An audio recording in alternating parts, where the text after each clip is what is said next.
morning, everybody. Morning, Bex. Good morning to you. We're really happy because we are that step closer to spring, aren't we? It was light this morning when we drove to work. Sunrise was beautiful. Yeah. It's starting to warm up. There's some actual heat in the sunshine, and we've got loads of colour in the potting shed for you as well. We really have. Quite excited about it. We've just got some absolutely amazing deals. Now, you may be new to the live stream. If you are, free postage now on everything, on all orders. That is amazing, even the big heavy stuff. All the massive stuff, even if you come in and buy one tiny small item, all free postage. These 3 hibiscus are coming up. Yeah. And look at the size of them, look at the pots. They will all be delivered free. They're all in 3-litre pots, so we're going to deliver 9 litres of product free. You know, that is one way of looking at it. So, honestly, but you know, whatever you're buying from the live stream, from the show, will come with free delivery as well. Right, what else do we need to tell you? We've got a deal coming up for you on the bulbs as well. So this is going to be a mix and match deal. So you can get 3 for the price of 2, and there's, was it 9 or 8 different ones that you can get? So we've got in there Tuberose. I grew it myself last year. I'm very excited about it. I'm going to grow that this year. I was asking Bex actually because my mum's grown it, but I've not grown it, so I'm going to be growing that this year. Absolutely, it's brilliant. The fragrance from that is incredible. We've got freesias, so we've got another fragrant one for you. We've got Ranunculus. We've got the heady, the ginger lily. Yeah, there's a whole bunch of those. They are on a 3 for 2. And what's nice is some traditional bulbs, like say the Gladioli, freesias, but there's some real weird ones like the ginger lily and the tuberose. And the flame lily as well. Yeah. What else have we got to tell you? Right, you need to get ahead of us on the website if you can, please. So go to YouGarden.com. There's a Live Now button. Click on that. That's where you watch us from the website. You can also watch on Facebook and on YouTube. But if you scroll down on that page, you'll be able to see all the items that we've selected for our YGTV show this morning. So if there's anything you want to see, you can let us know, or you can start ordering straight away. It's up to you because everything has got free postage. So if you want to order like 5 times during the time we're live, go ahead. Just fill your boots. But you have to use the offer code to get all the discounts and the free postage, and it is on the screen right now, YGTV0625. That is really important. If you don't use the offer code, you will pay so much more. You do, unfortunately. So yeah, use that code. And also you need to join the club. This is the best way to buy all of your gardening items from us here on the YGTV shows, because you get the free postage, you get all the deals, but we also have an amazing membership club for you. It costs you just £10 to join, and that's on auto renewal, but you lock in that price. So if and when we put the price up in the future, you will still only ever pay £10, but you get loads of benefits with it. I mean, I'm just looking there, 15% off plants and accessories. That's an amazing saving. You get all of those vouchers as well, so you even get postage vouchers, so you can save on your postage, £20 worth of vouchers you can put against orders throughout the year. It is an amazing club, so join today and you can save on your very first order. But let's have a little look at some of the great items that are coming up today. Yeah. We're going to start off with Bex's Tuberose. Describe the smell then, Bex. It's sweet, it's heady, it is delicious, it's used in perfumes. I mean, Tuberose, the scent you get from Tuberose is used in quite high-end, expensive ones that you can't afford. Ones that I can't afford, but I can afford to grow it in my garden. Maybe you should make your own perfume, Bex. Honestly, the scent you get from this is amazing, and the scent actually gets stronger in the evenings. Quite later flowering in the summer as well, so end of summer into autumn time, and they rise up on these amazingly tall, sturdy stems, and they are just delightful, honestly. I mean, you can buy Tuberose as a cut flower, but it is so expensive. I bet it is. Really expensive. Yeah. So that's as part of the 3 for 2 mix and match. They've also got a wonderful selection of dahlias. These are the hybridizers mix. You get 10 tubers for £12.99. So bearing in mind, that works out £130 a dahlia, and these are going to flower this year. They're going to produce huge blooms. They flower late summer and all the way through autumn till the first frost. I grew these last year as well. I should have sent some pictures to Stu on these ones. They were fantastic because you get the mixture of colours and shapes in there. You grew loads of dahlias. Loads. I had to give some away. And they do make a nice cut flower as well. But remember, it's a 3 for 2. You will get the cheapest item absolutely free today. So the value is incredible. More fragrance for you with the freesias. This is in the 2 mix and match as well. So put the 3 ones that you want in your basket. One of them will come out as free at the end of that. 50 of the corms in there, and these are the double flowers. So you get the roughly, you know, the double petals in there.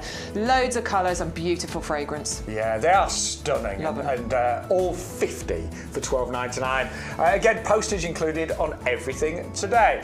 Now, let's say they've got so much to choose from in the 3 for 2, including the black calla lily. Now, this is extraordinary. I mean, it really is.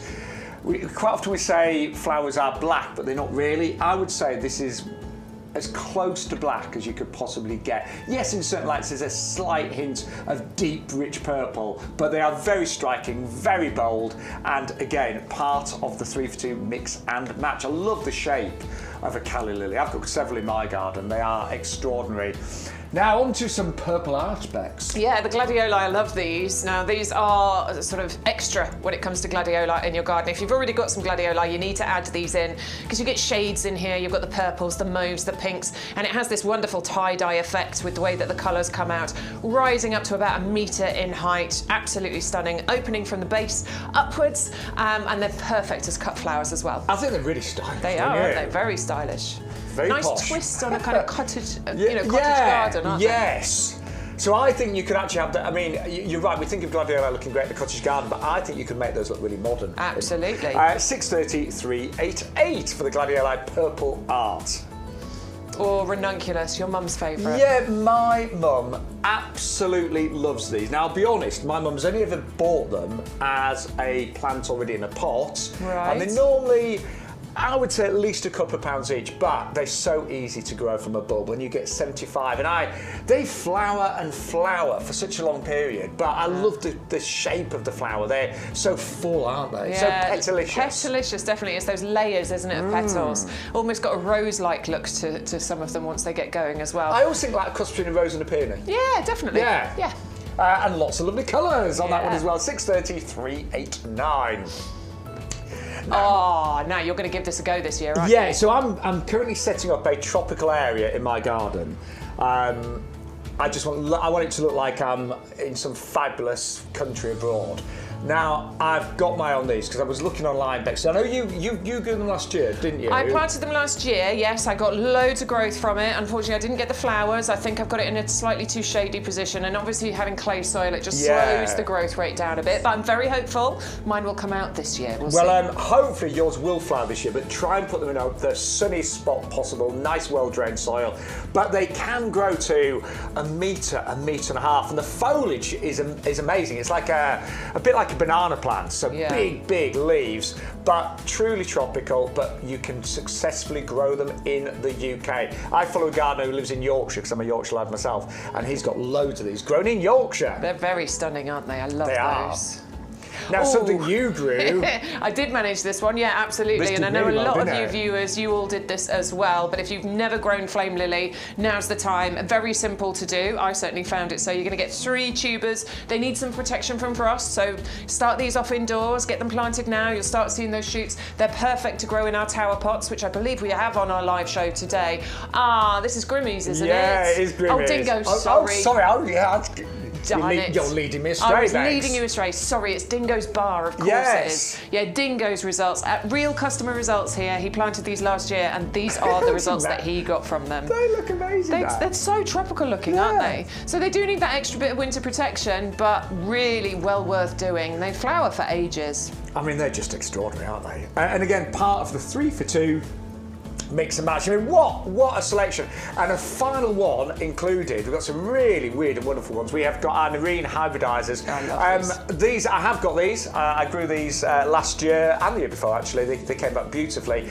The great thing is you get all of this fantastic colour in autumn time. They look like a spring flowering bulb, but they actually flower sort of like September, October, even nudging into November as well. Amazing. It's a new colour mix as well, isn't it, this one? So you're getting the shades of pink, but you're also getting the blush ones and the white ones in there as well. Nice sunny spot for these, a south-facing area, up against a wall, so they can get that radiated heat. That's really going to help them. But they are hardy, aren't they? Oh, yeah, totally winter hardy. So to get the 3 for 2, all you need to do is put the 3 you want in your basket. Yeah, make sure you enter the code. It couldn't be simpler, could it, Bex? Couldn't be easier. Yes. So that code, YG... 0625. Been asked which 3 I'm going for. Right, I'm going to have, and this is my true list. So I'm going to try the Tuberose this year. Yes. So I haven't grown them. My mum did. She had them in her last garden. Looked amazing. Right, I want the ginger lily. I'm going exotic this year, and I am going to order the Ranunculus for my mum. Ah, the Ranunculus, very nice. That's a nice mix. Yeah, so there you go. I like that. The Ranunculus are going in as well. Okay, let's have a little look at the basket then. Hang on, what else have I got in We're there? not buying all of them, Stu. Get rid of them. Yeah, oh, there we go. Right, there we go. So we've currently got an order total of £46.96, and we're paying delivery. I don't want to do that, do you? No, let's put in that code. YGTV0625. Come on! That's more like it. That's better. So yeah, the Ranunculus is the lowest price, so that means that they come off as the free item, and the postage has come off because you're watching YGTV. That is an amazing basket, and I love this free delivery now, don't you? I love not having to build a basket and spend £40. So yeah, that's my basket. I'm definitely ordering those today. I'm excited about gardening this year. Yeah. I really am. I've got loads of ideas, loads of plans, and I hope you're as excited as we are. And do you know what? We'll just say we're doing really well, aren't we? YouGarden's having a great year so far. Strength to strength. Thank you so much. Yes. We really appreciate every single one of you watching and ordering. But we are going to start off with a fantastic value pack of summer flowering bulbs. You are going to get, are you ready? I'm going to give you the details because you're going to get 300 summer flowering bulbs for, what's the price? $14.99. Wow. So £12.74 if you're in the club. It breaks down to 4p a bulb.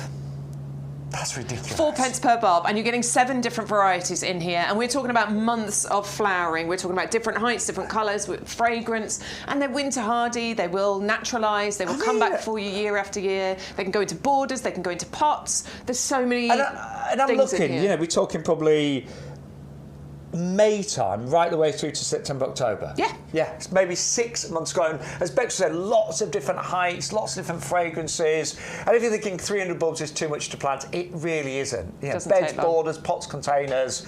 But the value is exceptional. Where should we start? Should we start at the back? Yeah, Liatris spicata. So the lovely, tall, sort of fuzzy, almost bottle brush type flowers on there. And those can get up to about 1 metre in height. They're quite spectacular. They really are. And the spectacular thing about these is, like, as opposed to the Gladioli, which are over here, these open from the bottom to the top. These open from the top to the bottom. And they're unusual in that respect. There aren't many flowers that actually do that. I can see the freesias here as well. Yeah, beautiful freesias. You're going to get 20 of those, and they'll be flowering in the height of summer, June, July, August, and have that beautiful scent with them as well. Now, the oxalis, I haven't grown those. No, but they're the iron cross. These here. They're also known as like lucky clover. Because they've got 4 leaves, haven't they? They've got the 4 leaves, yeah. Just like that purple shamrock that we do as the indoor house plant. So it has like the clover-shaped leaves on there as well. And that's a little bit smaller, so great sort of like ground cover wise. Absolutely, yeah. It's only going to get to about 15 centimetres in height. And then we've got the Brodier down here. Yeah, lovely plant, this one. Shades of kind of lilacs and blues and whites included. Another shorter one, but probably get to about maybe 40, 50 centimetres in height. Now, I know this one as the peacock lily. Yeah, so this is called Accidanthera, and this one can actually get quite tall as well. So this with the Liatris spicata, because it can get up to about 1 metre in height. It flowers between sort of August and October, and the Liatris will flower between sort of August and September. So those two would work quite nicely together. And then I recognise this favourite, Allium Molly at the bottom. Love the Molly. You're going to get 40 of those, and they're a bit shorter as well, about 30 centimetres. I mean, the value is phenomenal. All of the bulbs, by the way, arrive separately bags with instructions on them as well. So, you know, if you're thinking about, planting depth, spacing, it's all on every single packet. But the simple rule is, whatever size the bulb is, plant it twice the size in terms of its depth. And I completely ignore the spacing normally, Bex. Sorry, say that I again. completely ignore the spacing normally. To be honest, I do as well. Only because I in fact, we're both overplanters, but you have got, your correct spacing on the packets as well. But I always tend to put I really pack bombs. I do. I ignore that as well. Right, you do what you're supposed to do. Yeah, You do exactly. But we all garden differently, don't we? Now, we're going to move on in a second to our hardy geraniums, but we want to say a big hello to everyone that's watching. Good morning to everybody that's watching. Angela, good morning to you. Alistair, good morning to you. Penny, Kathy, morning, you Kathy. are all there Penny. in the chat, so thank you so much. If you want to join the chat, you are more than welcome to. Stu's keeping an eye on the Facebook chat. I've got the iPad here ready for anybody on the YouTube chat, so do come in and say hello. Let us know what the weather's like where you are. We love the weather reports, and if you want to send us any pictures of what you're doing in your garden, what's looking good, or maybe even just pictures from last summer that we're looking forward to again, you can send us those as well. The email address is on the bottom of the screen. And any questions, if there's something that you need to know more about, then just send your questions in. So ygtv@yougarden.com. But we are going to move on to a real favourite of ours, and it's the hardy geraniums. And every year I always take stock of my garden and look at what did well last year, what maybe didn't. And do you know what? Hardy geraniums are just such amazing performers. They truly are. I mean, they flower all summer long, so sort of like June right the way through to the first frost. They come back every year bigger and stronger. These are bare roots, and some of the bare roots that we bring you will say they'll take quite a few years to establish. But geranium bare roots, I would expect these to flower in their very first year. Yeah, definitely. A lot of bare roots that you plant, we often say, well, you might in the first year, but I'm pretty sure that geraniums, you will get flowers in the first year. They will do better, obviously, in the second year. They'll get bigger. But this is the great thing about geraniums, that they flower for ages, flowers in the first year. I'm going to say low maintenance, but actually pretty much no maintenance. Totally if you agree. deadhead, it does help, but we never deadhead our Shush. hardy geraniums. And we don't. They still do an amazing job. And what I'm going to do this year, I'm going to just try to put hardy geraniums in hanging baskets. So I normally do lots of summer bedding, but I'm going to try. I've seen some pictures of it, and they look amazing. I think this collection would be great for that, actually. Just get all the different colours. Exactly. And they, in the ground, they sort of cascade and meander. So I'm thinking in a basket, they are going to trail slightly. Yeah. Good, couldn't it? I think it's a great idea. It's definitely worth a try, definitely. And the thing is, at the end of summer, you can just take the basket down, store it. Well, you can leave it outside. You could leave it out, yeah. Yeah, and then pop it back up the next year. Just hang it back up, give it a bit of water, and it'll go again. But what I love about them, full sun, shade. I mean, not full shade, but part shade. They do great. Pretty much all soil types. Absolutely. They're just easy. And they're drought tolerant as well. Yes. So, I mean, you still need to, Once in the hanging baskets, give them a bit of water and what have you. But yeah, they are drought tolerant, so it's not one that you need to pay all the attention to. God. So, really like those, and amazing value. I mean, for club members working out less than £1.50 for a hardy geranium. And we do sell, in summertime, we sell hardy geraniums, different varieties, in 2 litre pots for about $14.99, don't we, each? We do. So you're probably getting 10 for what you could pay for 1 in peak season. But we've also got 3 lovely roses coming up for you right now. And all the roses do come with a free gift, which is our fantastic rose fertiliser, which we call it Bloom Booster. It's not just for roses, it's for shrubs and lots of other things in your garden. But what is brilliant with this one, it's got mycorrhizal in there, so it's really good at getting a rose established in terms of roots. Yeah, mycorrhizal works amazing. It works wonders on roots and helps them to get established really nice and quickly. You can put a little bit in the planting hole. You can also use it as a top dressing for any existing roses that you've got. And there's 4 feeds within that one packet there. And that's worth a £5. So if you actually look for club members, you only pay £12.74. Then you've got a £5 gift. So you basically getting the rose for less than £8, which is ridiculous. And we are talking about, we work with top breeders like Heartless Roses. Yeah, we do. We're talking about really stunning roses. We're going to start off with Harmony. I like this one. It is a beautiful one, isn't it? Well, first of all, this one's a hybrid tea, and I love all the roses, and I've got a love affair with roses now. But hybrid tea might be the one that you like the most, because you get one rose at the end of each stem. Nice, strong, sturdy stem. Hybrid teas tend to be the ones that are used as cut flowers in bouquets and in cut flower displays, because you tend to get a stronger stem, a larger flower, and a better scent from a hybrid tea. And that's not doing against floribundas. Floribundas are amazing, but this one has those lovely strong stems.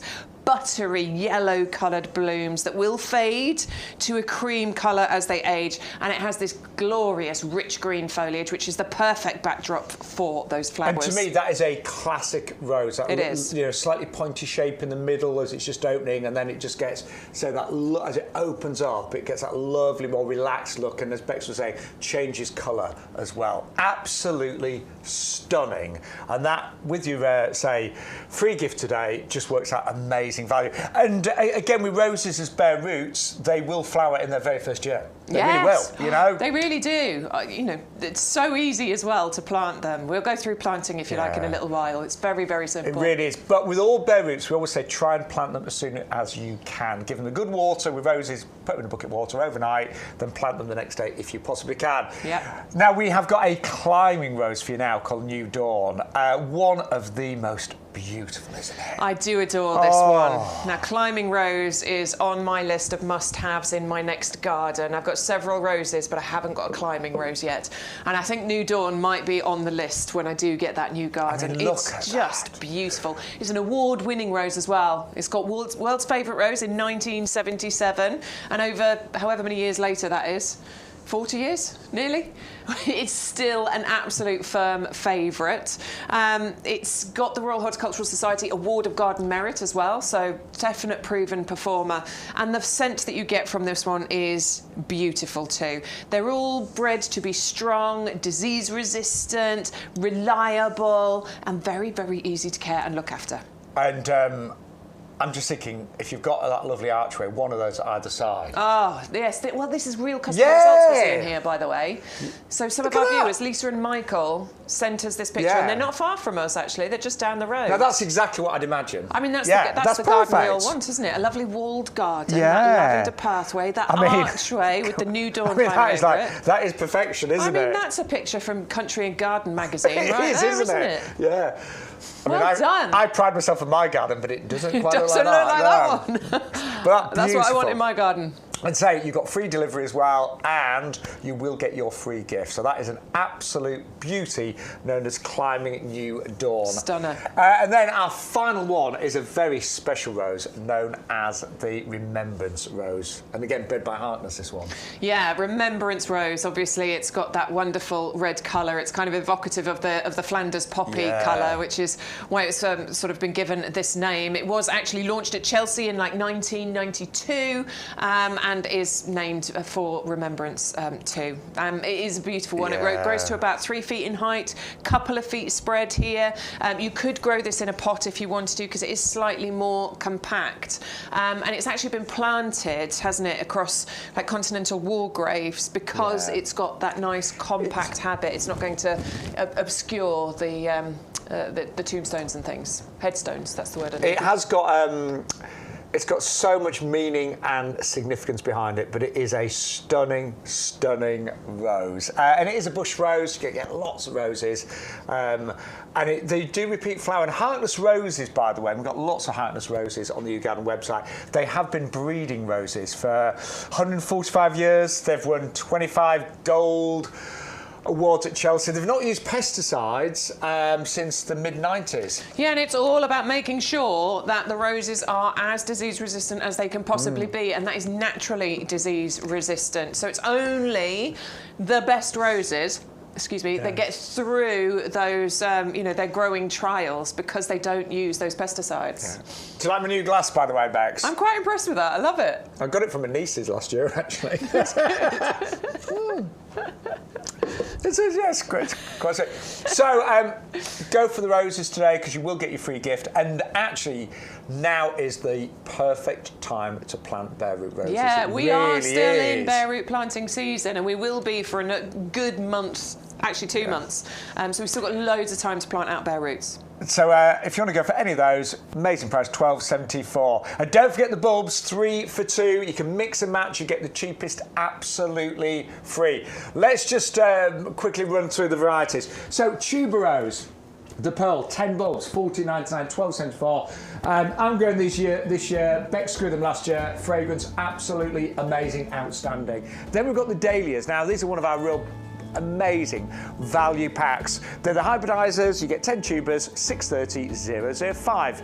And again, it's 3 for 2 mix and match. Then we've got the freesias, and now these are doubles. I think the doubles are even more beautiful than the singles. They are fragrant, maybe not quite as fragrant as singles, but still beautiful. $630.184 at $12.99 or £11.4 for club members. Then we've got the Calla Lily, but what a beauty this is. This is as close to black as you could ever imagine. They're going to flower sort of like the height of summertime. They come back every single year. $630.223. Then, brand new this season, we have got the Gladioli Purple Art. And it's a gladioli that is, I think, so beautiful and striking. It's a twist on the classic. You've got this lovely kind of tie-dye effect on all of those flowers. And you're going to get that height as well. They can go up to a metre tall, $633.88. Then one of my mum's favourites, and it is the Ranunculus Mix, 75 bulbs for $9.99. A cross, we were saying, between almost like a rose and a peony. And something that I'm buying this year, the Hardy Ginger. Honestly, I have never grown this, but from what I know and have seen, absolutely amazing. And it's not technically, we call it a ginger lily. Technically, it's not a lily, and it is stunning, not just in terms of its look and the leaves, almost like banana leaves, but it's got an incredible fragrance as well. $660.003. Then the fantastic Flame Lily. Oh my word. When you saw these last year, Bex grew them, so lots of our regulars grew them. They're just stunning. They're so exotic. $630.075. And then finally, all of these mix and match, 3 for 2. We have got the Narines. These are late flowering, sort of September, October, November. Beautiful colour mix on here. $630.211. Now, when we were preparing the show earlier. And we do prepare, by the way, don't we, Bex? We do. We do. Honestly. No, we do. We really do. Well, we sort of like go to all the deals, just double check them. But when we looked at the strawberries and Stu read out the notes again, we were like, that cannot be right. But apparently it is. Because I thought it was a buy 10, get 10 free. It's buy 20. Get 20 free. 40 and wait to see the price. 40. That's ridiculous at $14.98. That's like. I mean, what is that? I'll tell you the maths here, Bex. That's. I'm not good at it's maths. 40. It's less than 40p a runner. That's just crazy, isn't it? I mean, it is. It's about 37p a runner, something like that. I'm just working on this out in my head. For club members, it's. Even less. 32p a runner. And they will produce strawberries this year? Yeah, you should get strawberries this year, and you'll get even more next year. Year 3 is the sweet spot for your runners. They tend to be the most prolific in year 3, and they normally last about 5 years. However, you never need to buy another runner, because once you've got a strawberry plant, it produces its own runners. So you can always have a rolling supply of runners that will always be in their best years. You know, so years 2, 3, 4, those are when you're going to get the most strawberries out of them. I mean, you can plant strawberries in any old pots that you've got lying around. Anything. Yeah, hanging baskets. Oh, we're in sync today, Bex. But I mean, it's just ridiculous. Yeah.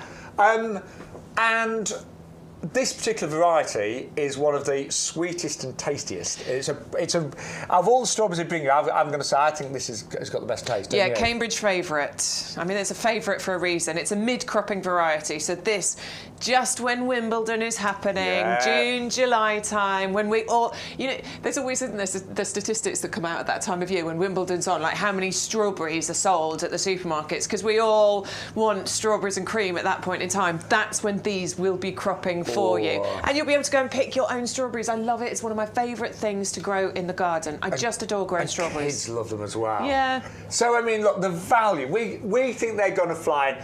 Don't think you need lots of space. If you've got any pots, just get some of our premium professional compost and get them started. And when you buy a bare root, or when you buy a runner, I should say, a strawberry runner, they don't look a lot, but they burst into life so quickly, don't they? Yeah, absolutely. I've got an idea actually for pots. Hang on. Go on. So,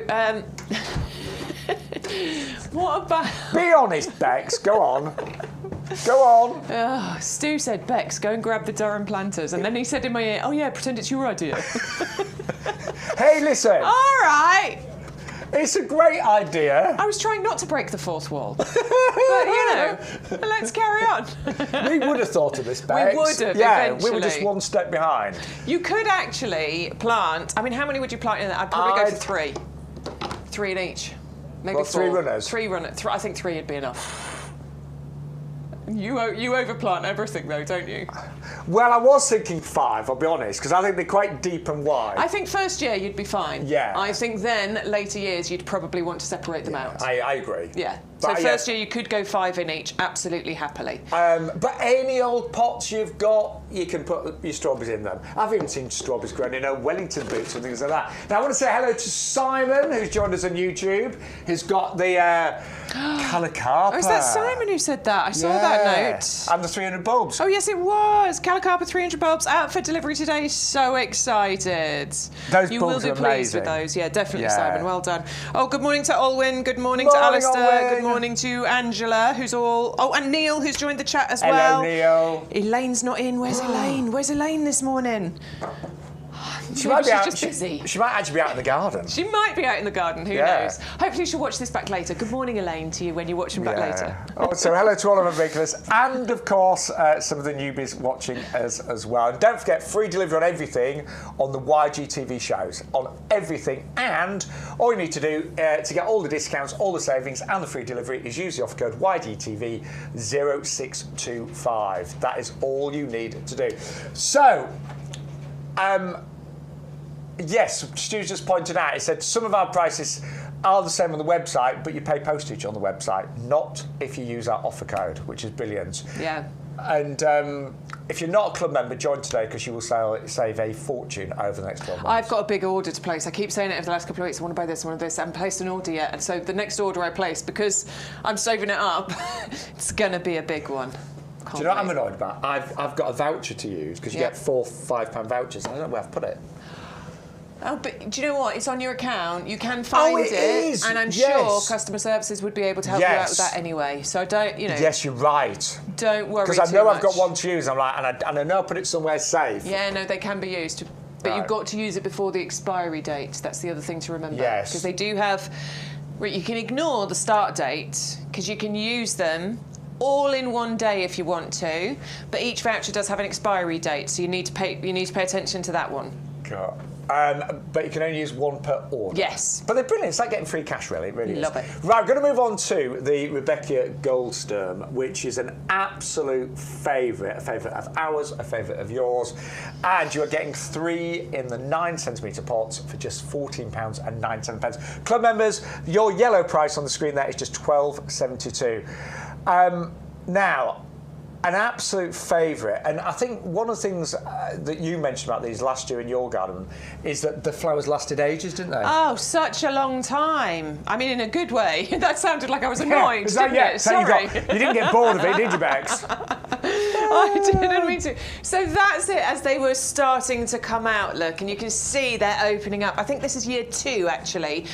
So you can see how they have, from a good comparison from the first year to the second year. There you go, first year. Thank you, Stu. And did you buy yours in the 9cm? It was a 9cm pot, yeah, absolutely. So that was first year. That's great, isn't it, for year 1? Really good. Yeah. And then in the second year, doubled in size, absolutely, or the amount of flowers that you get. And these came out, they normally come out sort of around August time, don't they? So they're slightly later Rudbeckia. That's what I found with these. So they're good at actually transitioning and helping you towards the end of the summer. So like July, August, yeah? Yeah, sort of July, August, but they're kept on the plant for ages. And the thing is, they don't fade too quickly, so they stay looking good for a really long time. And they can actually multiply into great big chunks like this. I think I'm a Rudbeckia. Do you think? You get better with age? Is that what it is? Is that what you're trying to say? Or you're bright and sunshiny? I don't know. Or the bees love you? Actually, which one is it? I think I'm just talking rubbish. I don't know if it's named after you. 560 076, you get 3 in the 9 centimetre pots. It's really nice to see how well those do in the first year, isn't it? Yeah, really good.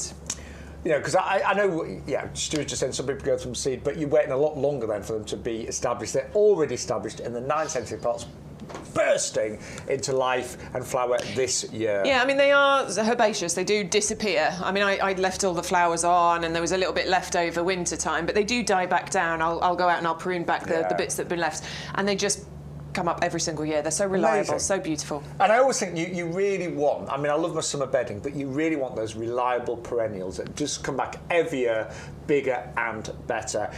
So many great plants to show you today. And don't forget, I know most of you know this now, but up to a few weeks ago, to get free postage, you had to spend £40. So that meant you'd maybe have to wait for the whole show, decide what you want. But now, you can dip in and out. You can buy something now that you've got your eye on, come back and buy something later because it's free postage on everything, as long as you use the code YGTV0625.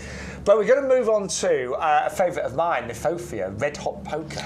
I'm quite excited about this little deal that we've got for you. Just quite excited, Just Bex? quite excited. I think you're very excited. I am very excited. Because this is, you're going to get 5 bare roots here, and I love Niphophia. I just love the Red Hot Poker as it's known. I love the kind of graduation of the colour that you get, the fiery, hot colours. But this is a bare root deal, and you're going to get 5 of them. And they're only £9.99 or £8.49 if you're in the club. And Niphophia really is quite an eye-catching plant. It is. Once this is in full bloom, right at the end of summer, August, September time, you can't help but turn your head and look at these because they're so stunning. And you've also got lovely kind of grassy foliage that stays there pretty much all year round.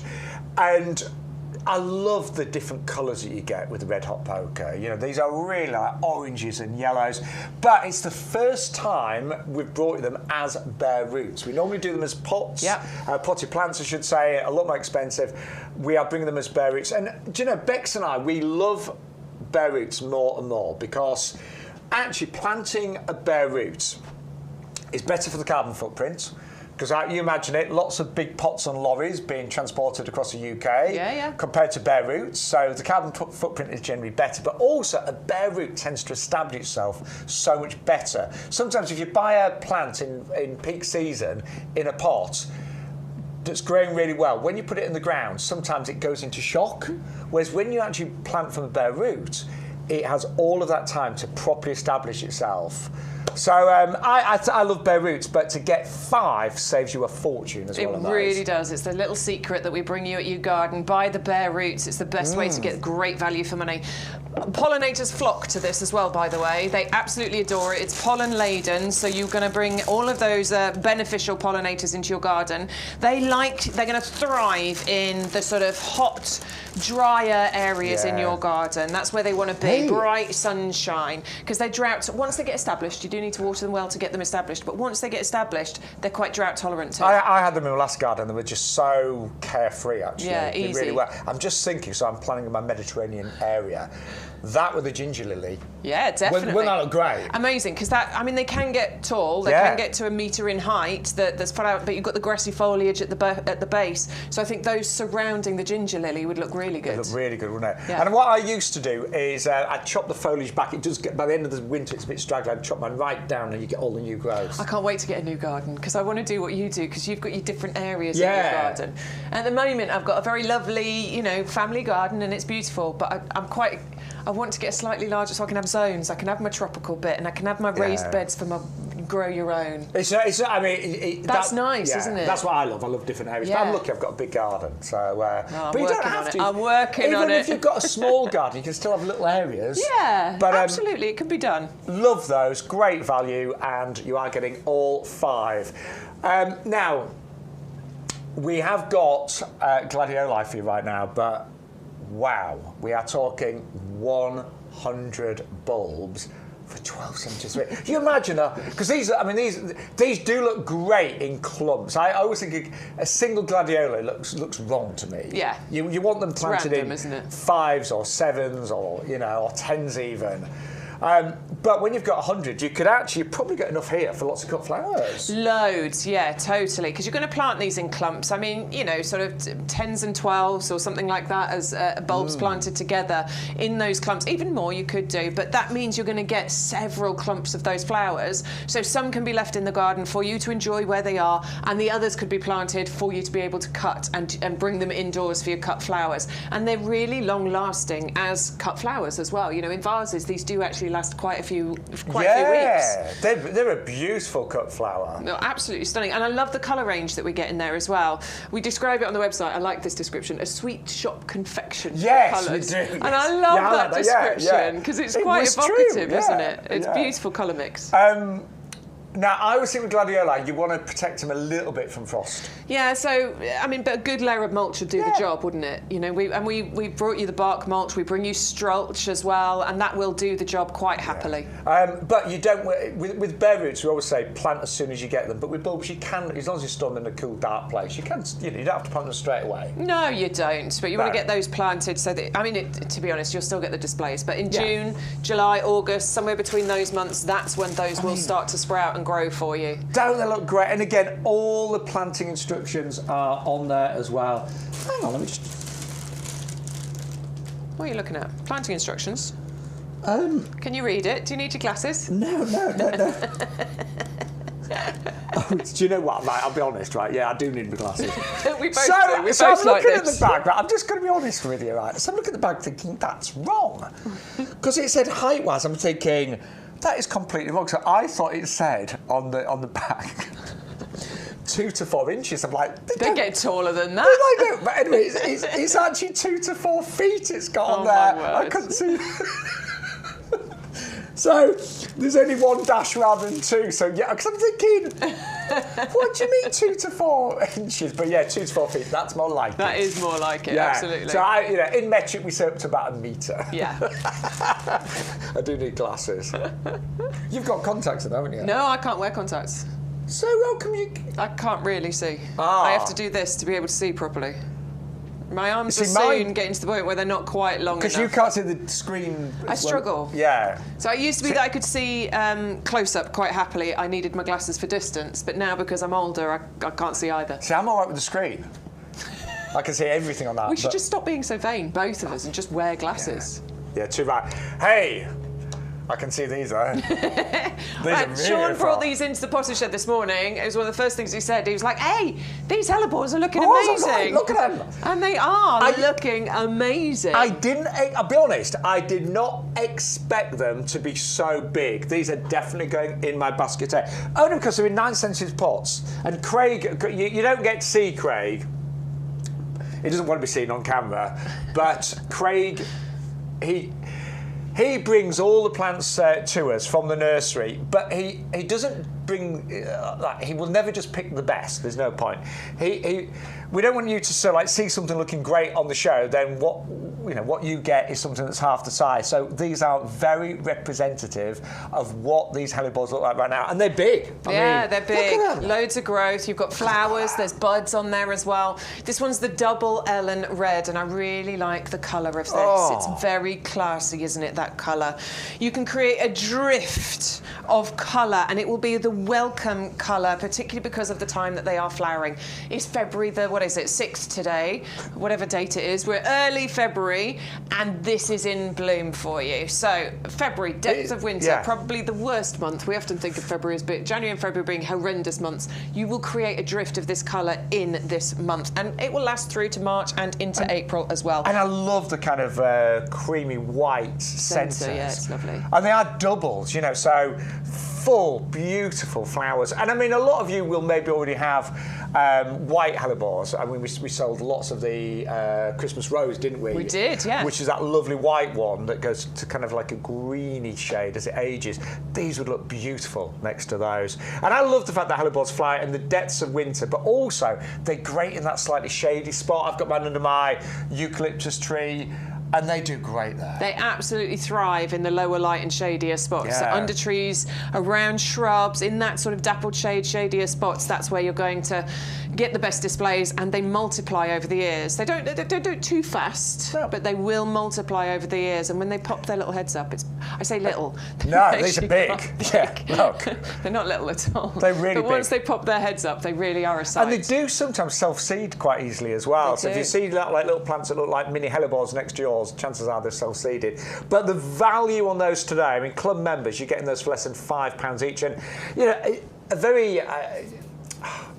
no hellebores are average, but you know, a standard single white hellebore would cost you more than £5. I'm going to suggest way more. But these are doubles and they're red, so a little bit more unusual. You normally pay a premium for these specialist hellebores. So amazing those. They definitely go on my list today. I love that. Yes. They're lovely, aren't they? I do, I adore them. I just like that colour. As I say, I think it's very, very classy, very elegant.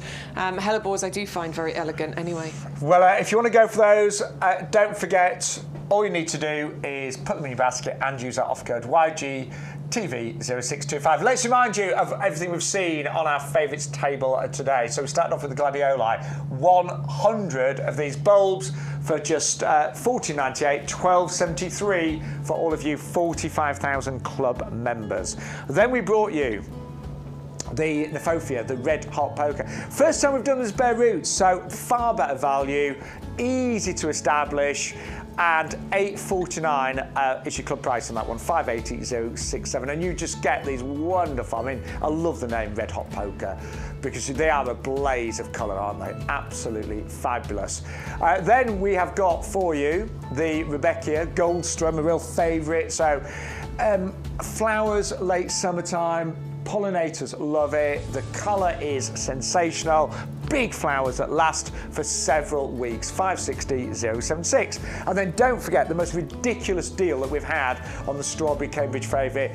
20 runners, but you get 20 free for $14.98. It works out for club members 32 pence per runner, which is incredible. And don't forget, Cambridge favourite is a favourite. It's so sweet, it's so tasty, it is absolutely delicious. And actually, each one of those runners will produce up to 400 grams of strawberries when established as well. Dingo's there on Facebook. Morning, Dingo. How are you? He's on Facebook today, often on YouTube, but chosen to join us on the Facebook stream, but it's up to you. You've got Facebook, YouTube, or you can watch us by the YouGarden website. Apparently he's potting up all of his orders today. God. He hasn't got a clue where to go. I've got a day in the garden tomorrow. It's going to be cold, but it's going to be dry, so I'm in the garden tomorrow. Yeah, do you know what? I have got a few things I need to pot. I need to get some pots, actually. But I've still got my Fatsias to pot, and I've got some tiny Pampers to pot. Oh, lovely. Quite excited. Lovely. Yeah. So, glad that, you're out in the garden potting up your orders. Right. I cannot believe I wish sometimes you saw the conversations Bex and I and Stu had before the show. So I'm getting the plants and I'm like, I didn't realise these hibiscus would be this big at this price. Yeah. Because these are the 2 litre pots, aren't they're 3 litre? No, 2 litre. 3 litre. They're massive anyway. Massive. And we've done them in the small pots before, but we've not done this collection in the big pots before. And actually, hibiscus are, I'd say, moderate growers. They're not super fast. No, I'd say agreed. moderate. Yeah. Right, 3 of these. So you've got 3 different colours, fully winter hardy. Can we give you the price? What are you thinking? Yeah, there you go. I mean, $33.97 for club members. That's £11 per hibiscus. Yeah. Delivered free. Yeah. Now I've got one that I've been growing for about a year, and it's probably about this size now. So you know, you are getting a really 3 really established plants. You've got the 3 different varieties. Marina is the one that I've got, which is this one over here. Lovely. Absolutely adore the colour mix. Woodbridge is the bottom pink one, isn't it? At the bottom there. And then you've got Hamabo. I'm not quite sure how to pronounce that. Hamabo? Hamabo? Because I do word association to remember names. So Woodbridge is pink. Well, Hammerbow, as I call it. I remember, I'm in my head, hammerbows. Do you? Yeah. Do you never do that? No, well, I do. I try and do word associations to try and remember it. So in my head, that's like, It's a Haribo. Yeah. But look, you get 3 stunning colours, and these are fully winter hardy. Some hibiscus aren't. No, that's right. I've bought some before, actually, that were tender, and I lost them. These are totally winter hardy. And because you're buying them in the 2-litre pots, they are going to flower this year. Definitely, you'll get flowers this year and you'll get loads of them. This is the beautiful thing with hibiscus. Obviously, once it gets established, you will get even more. They can get nice and big if you allow them to. You know, they can get to sort of 2.5 metres in height. And they will spread as well, but I mean, so they create a tree shape that you get from it. But they naturally grow into this wonderful sort of open goblet shape. Yeah, they do. Which I really like about this because it means low maintenance. You know, you don't need to necessarily. You will need to do a little bit of pruning, but you don't have to prune it into that shape. It naturally grows into it. They never get too sort of like dense, and they never get out of shape. Yeah. One thing we are going to warn you. There's Marina. I fell in love with that. That's why I bought this one. And I just know from planting hibiscus in my mum's garden, 3 really work. Yes. They really do. 3. Look, mum's got 3 now. She started off with 1, then bought another one. Now she's got 3, and they really work. And what is lovely, hibiscus do flower late summer. So I know a lot of things have sort of died back, and your ceanothus has finished flowering, and your choiceas, and your even things like. I'm just thinking of my mum's garden. Once you get to July, a lot of her perennials, like her poppies, have all died back. Yeah. These burst into flower late summer. I always call them that transitional plant, and it's important. We always talk in the potting shed about trying to get as much out of your garden as possible, as much colour, flowers at various different times in the year, and transitioning through from summer when we get a little bit sad because all those summer flowers have gone into the autumn months. This helps just to ease that path because they come out that little bit later in the year. One thing we are going to warn you. They sometimes take ages to come back into leaf. They do. Not last year. Last year they came into leaf quite early, it was about April last year. But sometimes they can be late. Yeah, so don't panic. You buy these now, and if they haven't got any leaves in April, don't think, oh, they're dead. Not at all. But sometimes it does take till May time for them to come back into leaf. But the value, bear in mind, you're getting 3 of them in the 2-litre pots. That lovely pink, the Woodbridge that we're looking at right now. Oh, that's a nice colour as well, isn't it? I think they're all lovely. And then look at the Marina. Oh, and we remember seeing. I mean, we had this one in the potting shed in flower last year, and I mean, sensational, wasn't it? Yeah, the centre of it is really quite prominent as well. I like that. And then you've got Hammerbow. Hammerbow. Yeah, I'm going to remember that now. Or Halleybow. Every time I say that, I'm going to think of Haribo.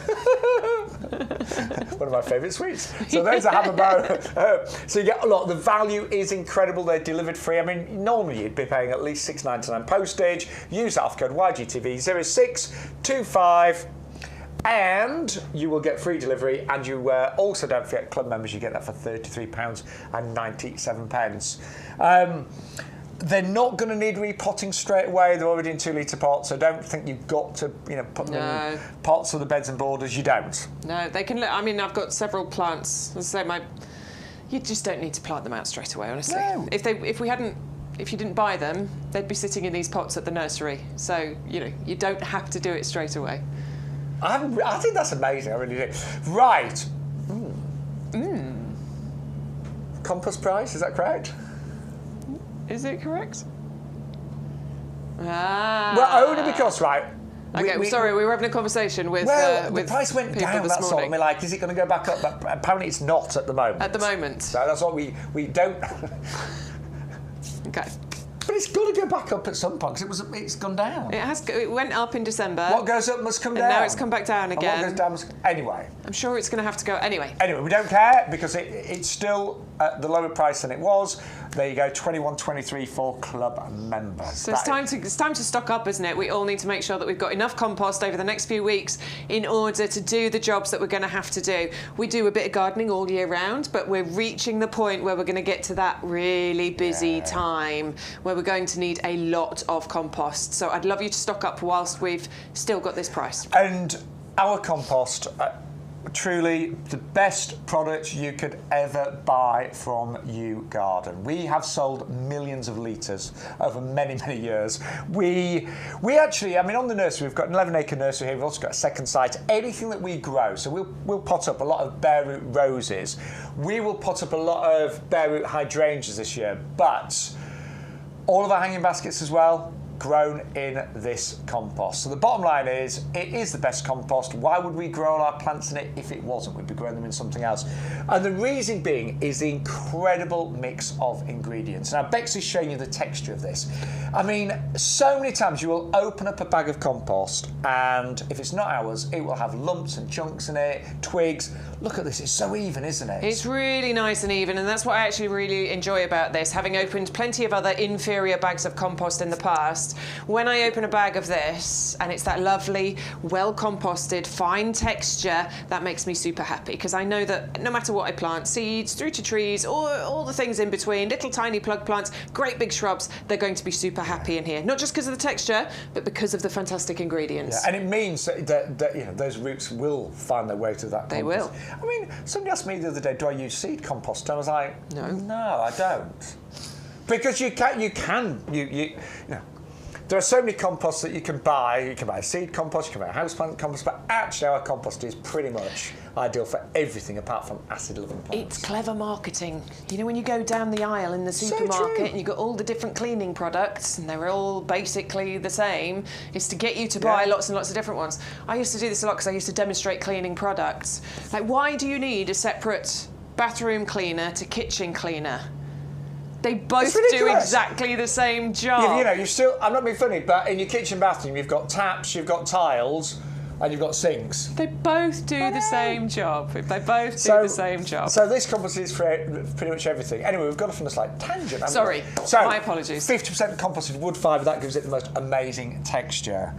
I've just seen some green balls. Yeah, green balls that you'll find going throughout the compost. Okay, so that is a slow release fertiliser. It's actually quite an expensive ingredient. The little shell breaks down and it releases the feed into the compost, feeding your plants, and that'll last for a good maybe 4 to 6 months. So it's your insurance policy, because let's face it, we all forget, don't we? Or at least I do. I always start every year saying, I'm going to do it this year, I'm going to make sure I feed my plants regularly, and sometimes I do forget. But that's your insurance policy. It certainly is. Now, you've also got different types of peat in here. You've got white peats, dark peats, you've got renewable peats like sphagnum moss peat. We have reduced the quantities, obviously to meet environmental needs, but that peat gives the plants so much support. And let's be honest, I mean, we do sell peat-free compost, but I just don't think some of them are quite there yet. No. And one of the things that I found, I did trial a peat-free last year, it dried out all the time. Yeah. And that was no good for things like my tomatoes. It really wasn't. It just constantly, it just didn't seem to hold on to water that well. So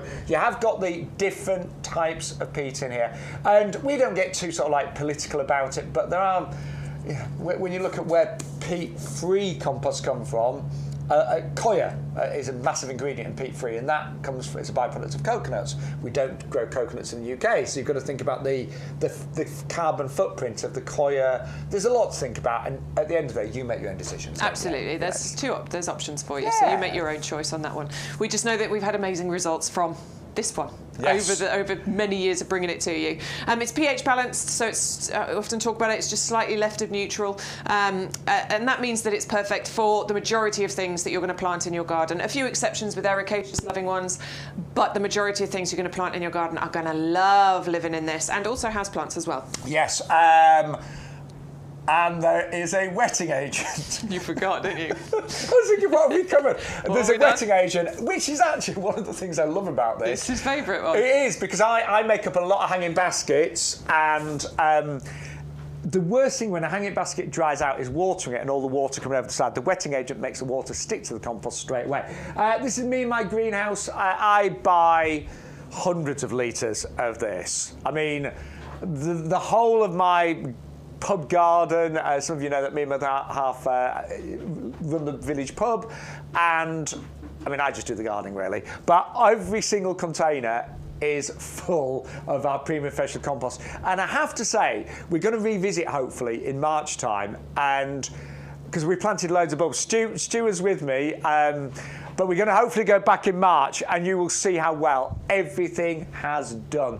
The primroses, the violas look amazing, and I was very excited the other day because I can just see the mini daffs and the tulips beginning to poke through our Primavera compost. So it is the best. And the price is amazing, particularly for club members, $21.23 with free delivery as well. But we have now got another top-selling product here at YouGarden, which is our tower pot. And I mean, we've sold thousands and thousands of these. I know you've got a couple in your garden. Yeah, I've got 3,000 just for me. You've got a few of these, haven't you? I think I've got 5 now. Yeah, I'm going to say you've got a lot. Wisteria, Jasmine, Flame Lily was in 1, and then I had sweet peas in 2. Yes, so yeah, I've got 5 in total. And the great thing is, when they're not in use, I mean, some of you will have them set up permanently, but things like sweet peas, you might, say. Well, something I was going to do with mine at Christmas, and I completely forgot, so I'm going to do it this year. There's a couple that I used, and that they're not in use over winter. I was actually going to make, like, random Christmas trees out of them. So I was going to use these indoors, and then put all my Christmas lights all around it. Do you know what? That could have looked... Sorry, I wasn't reading. I know, right? I actually like that, yeah. That would have looked so cool. You could just use them for that in the winter time. I really like that. I'm going to do it this year. Because also, because you've got the gold, so it's like shabby chic gold. And you could just wind all your Christmas lights all around it. You can pick it up and you can take it wherever you want to go. I'm going to do it this year. I love that idea. I know. I'm so annoyed I didn't do it. Oh, my word. Because I've got spare Christmas lights as well. Yeah. So I'm going to do it this year. That is a cracking idea. It's one of your best ideas, Bex. There you go. No, it is. I love it. I'm like, yeah, I want to do that. Yeah. But there's more for plants. Yes. You won't be sat going, hang on, I'm not thinking about Christmas now. We've just gone over that one. But that was your wisteria. Yeah. Is that the Amethyst Falls It is the Amethyst Falls, yes. And that was like the first year I got it. In fact, I took that picture to show you. It was right at the end of the summertime, after all the flowers had faded, actually. Because I did get a few in the first year. But that was to show you just how quickly the Amethyst Falls grew, and I think I planted it 5 months earlier, and it had really taken off and given me loads of coverage. But this is the important thing with the tower planter. I picked that up from its spot and carried it over to the lawn to take that picture, and that's what you can do with the tower planter. You can move it around your garden. You can get a 360-degree view with this as well. Other climbers, you put it on a trellis, up a wall, over a pergola or something, you get one view. But with your tower planter, you can get that 360-degree view. I mean, it's so well designed, isn't it? I love it. It's light as well. And also when it's bare, as you say, with that kind of brushed gold look that you've got to it, it is really interesting to look at, whether there's plants on it or not. But the idea of it is that your climber will completely obscure all of this. And then these holes are big enough for you to be able to get your hands through, so you can actually adjust, because some climbers just need a little bit of help to go in the right direction, so you can do that. Comes to you in separate parts, so that's one that is built. I tend to leave mine built, to be honest with you, but you can then dismantle it back down into the 4 different sections, I should say, because these bits come in 3 parts and they just click together. Now, I tell you what I'm thinking of growing up these this year. It's the Bergia, because I grew that last year, Black-eyed Susan. Nice, yeah. And it's a seasonal climber. We sell them, we'll probably have them sort of like March time onwards. But that or sweet peas, amazing. But all of your smaller climbers, like our Clematis Boulevard, brilliant for these. Yeah, great. So, absolutely stunning. But it is that 360, degrees of colour that you get that looks amazing. And they all pack away at the end of the season. They do. Now, you can start the plant off, maybe with just the base one on, and help it and get it to go round. And then as it gets bigger, you can then add the next one on, and then you can help it to go round the way you want it to go. And then as it gets bigger, you can add the final one. They do clip into place, by the way. Because some climbers, particularly if you're trying to get them to create more buds, more flowers, you want to help them to go round, don't you? Now, that was my Thunbergia last year, but I grew up, that's something that I had, but I don't think that's as good as the tower pot. Yeah, it's not, is it? I've made loads of different, wigwam structures and different things for things to climb up, but there's nothing as easy as this one. I agree. Nothing as easy. and you just get so much more coverage. So amazing price as well, $21.24 with free delivery. Don't forget you get free delivery on everything. We are very busy today, so thank you to each and every one of you for placing an order. But don't forget, free delivery now on everything. But we are going to, we've still got so much to show you. So we're going to remind you of some of the things we've seen so far and then tempt you with some more new items. So we've got some climbing roses for you. This is New Dawn, an absolute beauty. Will grow to about 3 meters, this one. It's got a lovely fragrance. And all of our roses on the show today do come with your free Rose Bloom Booster. And that's complete fertiliser. You've got mycorrhizal in there. It's great for roses and shrubs, but you've got all of your NPK and all of your trace elements, like magnesium, sulfur, iron as well. Right, we've also got, there you go, that looks lovely. If you have 2 of those, stunning at either side of an archway. Then we've got another beautiful Heartless rose, and don't forget, Heartless have been breeding roses since 1879. They've won 25 gold medals at Chelsea. And this one is the colour of the Flanders poppy. Many reasons to go for this, but it is known as the Remembrance Rose, and that is 540076.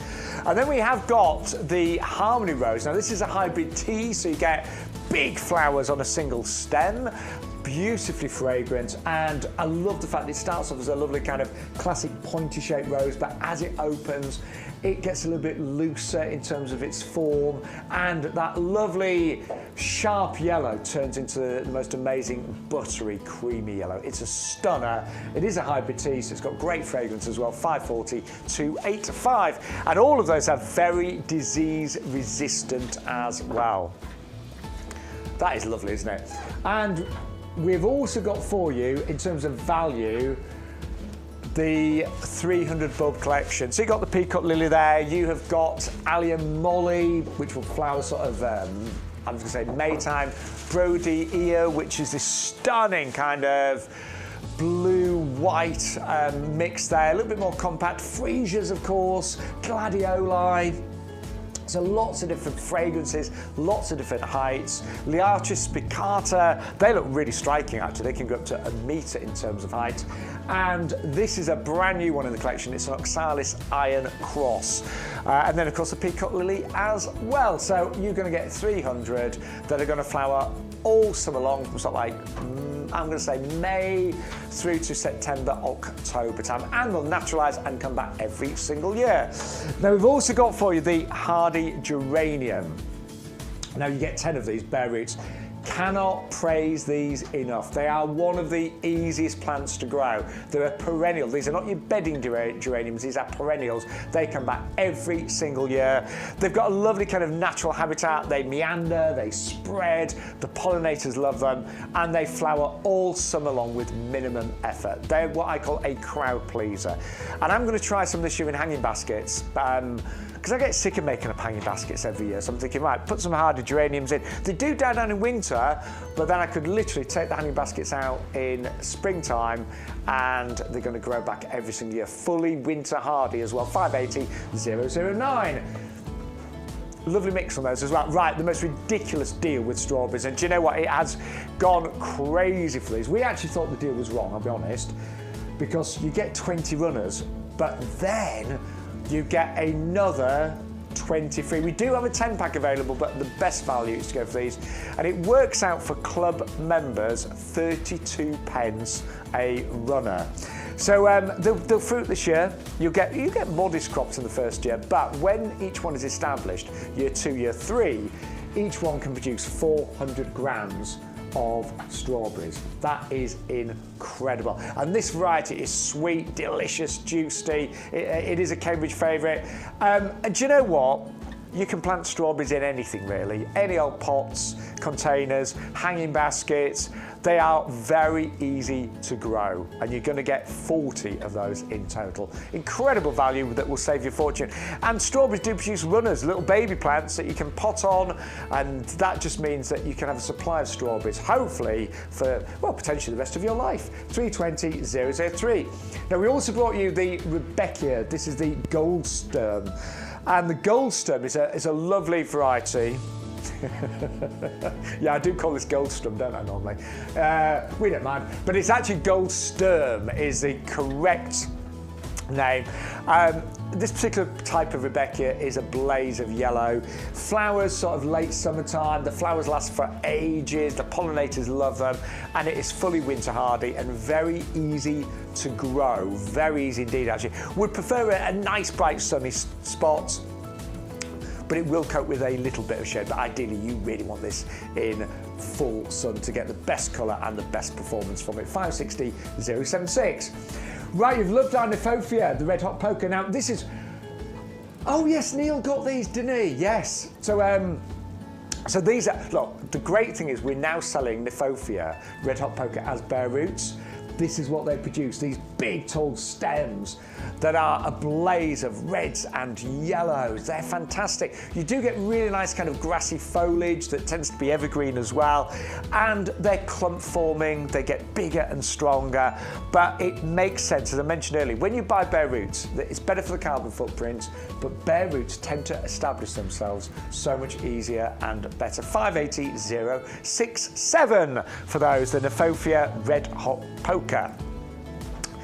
Now, 100 gladioli bulbs. Wow, amazing value these. So gladioli are great for the back of the border because they do grow up to 1 metre high. So fantastic. They flower sort of, again, July time, they're going to be looking their very, very best. They like a sunny spot. With most bulbs, pretty much all bulbs, they do like well-drained soil, so bear that in mind. And gladioli may need a bit of winter protection. So do bear that in mind. If it is really cold where you live, you don't have to necessarily plant them straight away. But the value is incredible. It works out, about 13 pence a bulb for club members. And then we brought you, oh yeah, I like these. These are really beautiful. These are the Double Ellen Red. I mean, the value again, because they're only £5 each, just under for club members. And they're really extraordinary because they're doubles. I mean, they're not singles. They're a lovely colour. We've called them red, but I'm gonna say it's more of a, there's a purple hue to this as well, so reds, purples, really beautiful. And I love the centre as well, don't you? Really pretty.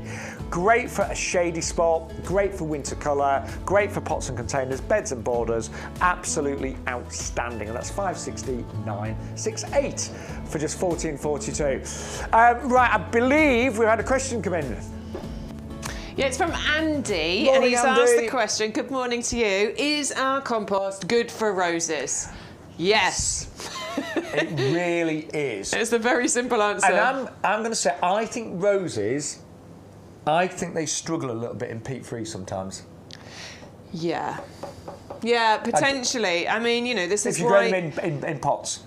People do often talk about adding, you know, good stuff into the planting hole, manure and all that sort of stuff in there. They like good organic matter. They like good organic matter, and actually this is the ideal growing medium for roses. It really is. 100%. So whether you grow your roses in pots or the beds and borders, definitely, Andy, mix some of this in there. Yeah. But it's got everything you need. It's got like composted wood fibre. It's got 3 different types of peat, including the renewable peats there.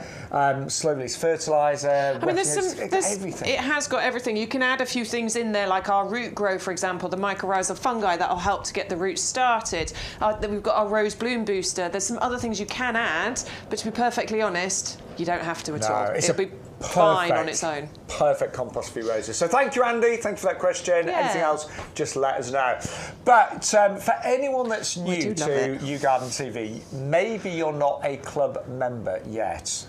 Well, you can join today and save on your very first order. And here's 2 lovely people. I love these 2. These are great. These are, aren't they? You're going to really like them. Yeah, they're going to tell you everything you need to know.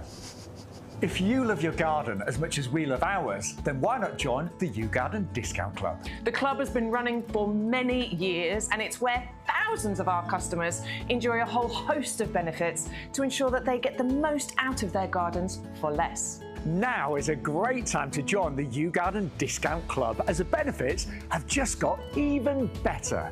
So what do you get when you join the club? Firstly, our members will get bigger discount rates all year round. So you'll now receive 15% off our range of plants and accessories, and that's on top of any other discounts you might have. For those bigger investments, such as garden furniture or lawnmowers, for example, you now get 7.5% discount on all of our outdoor living and machinery range. In addition to the ongoing discounts, you'll also get more voucher value when you join or renew your club membership. We will send you 4 £5 product vouchers, which you can redeem throughout the year against the cost of your orders. And as a new added benefit, you will now receive 2 free P&P vouchers, which can be redeemed against the cost of your shipping. Club members get priority access to exclusive offers and brand new products at our best prices. We'll keep you up to date with fantastic advice and top tips from our grown experts and professional gardeners to make sure that you get the most from your new purchases and existing plants. The best way to join the club is with our auto-renewal subscription.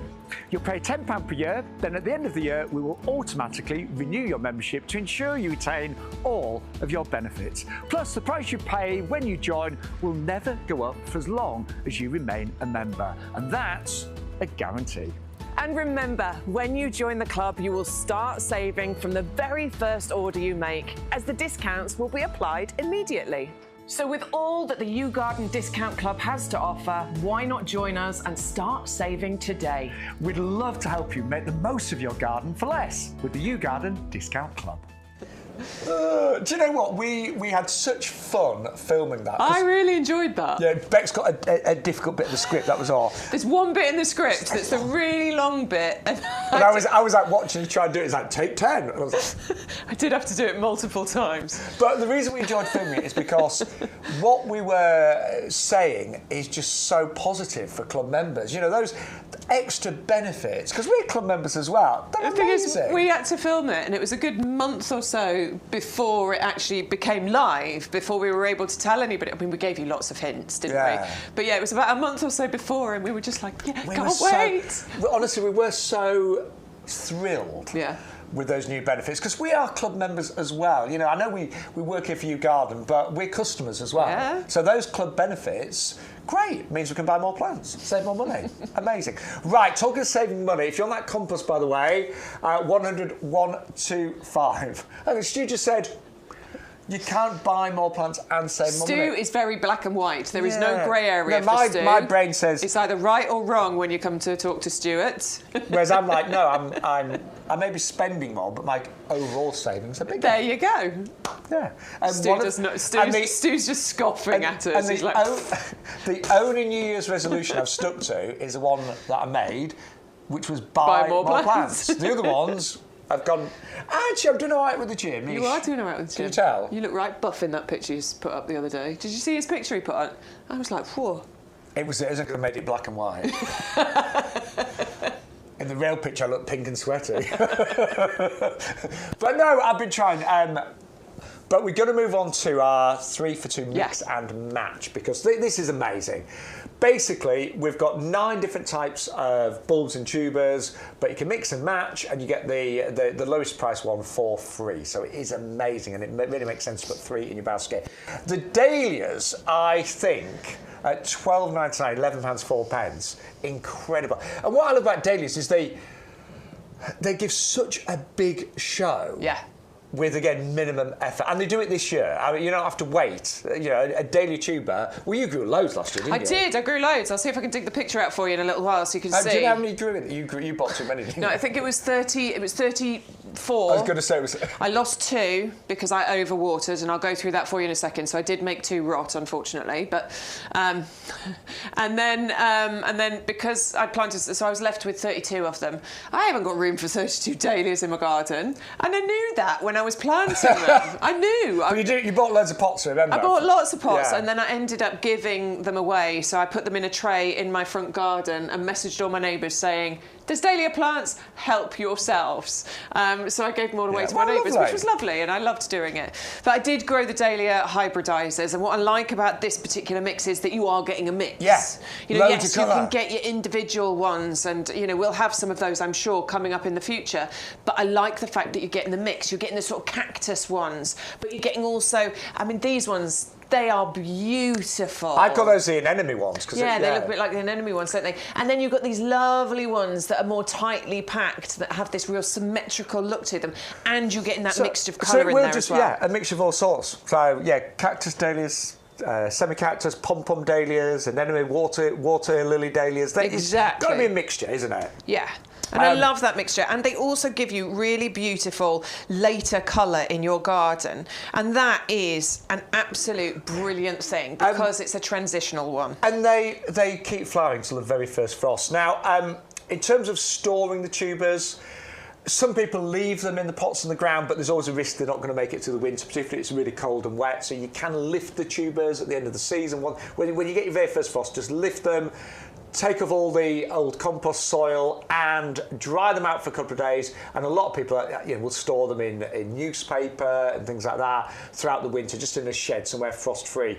But do you know what, Bex? Even if you didn't store the tubers, even if you just had these for one season, they're working about just over £1 each. Yeah, and I think that's where you could grow them as annuals quite happily. I mean, I've kept mine. I bought some of the massive, great big black pots that we did last year, and I've just moved those pots indoors. So I've moved them into the conservatory. I'm going to start watering them again at some point very soon, and then I will have that beautiful display again. Yeah. And the thing is, if you do keep them, they'll get bigger, you know, so you'll get an even better display from them in the next year. So, cannot recommend them highly enough. They do make a lovely cut flower as well. They do indeed. Yeah, I did cut a few bunches and brought them in last year. They make a lovely cut flower, don't they? Yeah, really but nice. A little tip, and I'll be honest, I nicked this tip from Adam, because Adam's one of our other garden experts, and it's true. Yes, I know what you're going to say. When you pick a dahlia as a cut flower, it has to be fully open because the buds will not open up in water. And I didn't know that, I'll be honest. Adam also gave me a really good tip about deadheading as well, because sometimes the bud of a dahlia opening looks very much like the bud of a dahlia that has faded. It's the pointy ones that are the faded ones. Yes, it is. And the rounder ones are the new buds. The rounder ones are the new buds. It's a good little tip. It was a good little tip. They can look very similar. Yeah, they can. But easy to grow. Oh, let's just get off my face. Because that's a lovely picture you've made. Was that first thing in the morning? Yeah, it's not the best picture, is it? It's a lovely natural look. It's all about the dahlias, I don't mind. But that is some of the display that I had last year. Stu, you have been so naughty. No, that's me. I'm controlling it. Are you controlling it? Yeah, no, I'm controlling it. Oh, you are, aren't you? Those were my dahlias from last year, and there's a couple of other varieties, but that is the hybridisers mix, and I just got that for months on end, honestly. I started them off in around, it was about end of February, early March, so getting hold of these now is the perfect time. You get your tubers, you're starting them off frost-free. Don't water them too much, little bit of water, keep them frost-free, you'll get shoots, and then you just need to pinch out and you're good to go. They're so easy. Good morning, Nathan from East Coast Tropical. Good morning, Nathan. Oh, he's received his blue hobbit. Oh. The Eryngium, very good. Yes. Loves those. They're going to be lovely. I do love a blue hobbit. And that's a really nice sized one as well, not too big. So, yeah, great. Right, we're going to move on now to another beautiful flower, and it's a freesia. But these are doubles. I mean, I love the singles, but the doubles are more extraordinary. And again, don't forget, it's a mix and match, so whichever one is the cheapest, you will get absolutely free. So you put 3 in your basket, no postage to pay, and the cheapest one will be free. I mean, look at those colours, but look at the actual flower. Freesias, there's a real beauty and elegance to freesia, isn't there? I do love. I do. Yeah. The doubles, I think, are particularly spectacular. The fragrance you get from freesias is also spectacular. And the mix of colours that you're getting in here as well. It is a rainbow of colour, isn't it? Because you're getting all of the shades. You're getting the cooler shades, but you're also getting the hotter shades included in there. And they all work together so well. And the thing is, if you buy freesias as a cut flower, they are so expensive. And you get a piddly little bunch of them, whereas you're going to get 50, and that is, you know, each one of these should produce a beautiful stem of freesias.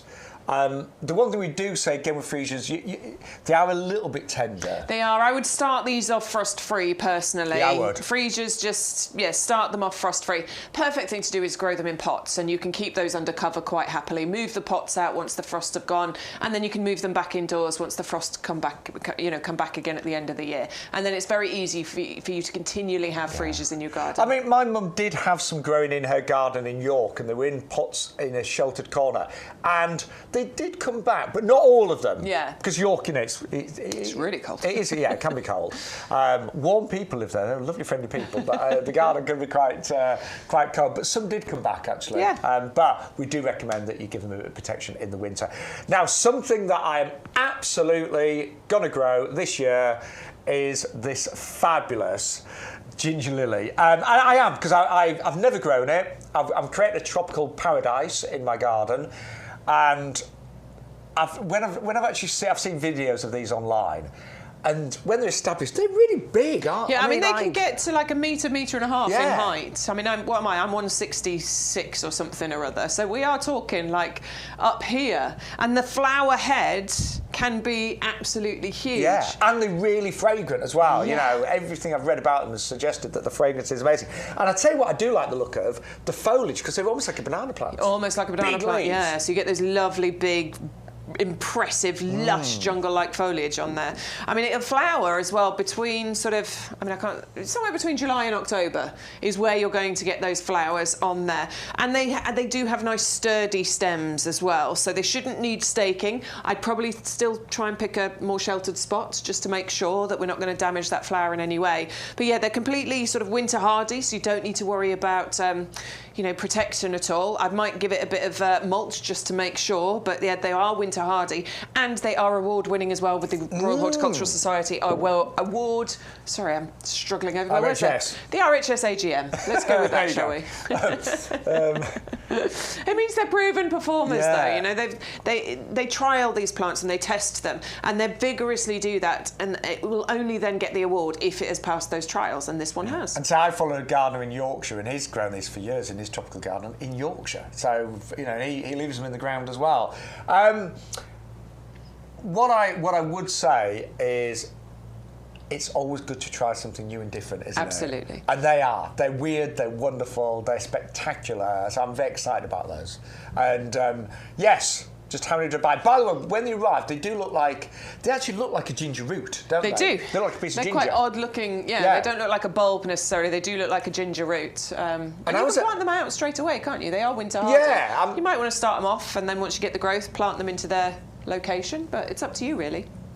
And I'm remembering this off the top of my head from the website, because I was looking to buy these, and I'm going to buy them. But I think our roots are big, aren't they? I think they're about 30, 40 centimetres. Yeah. They're big. They're chunky, so you should get lots of growth this year.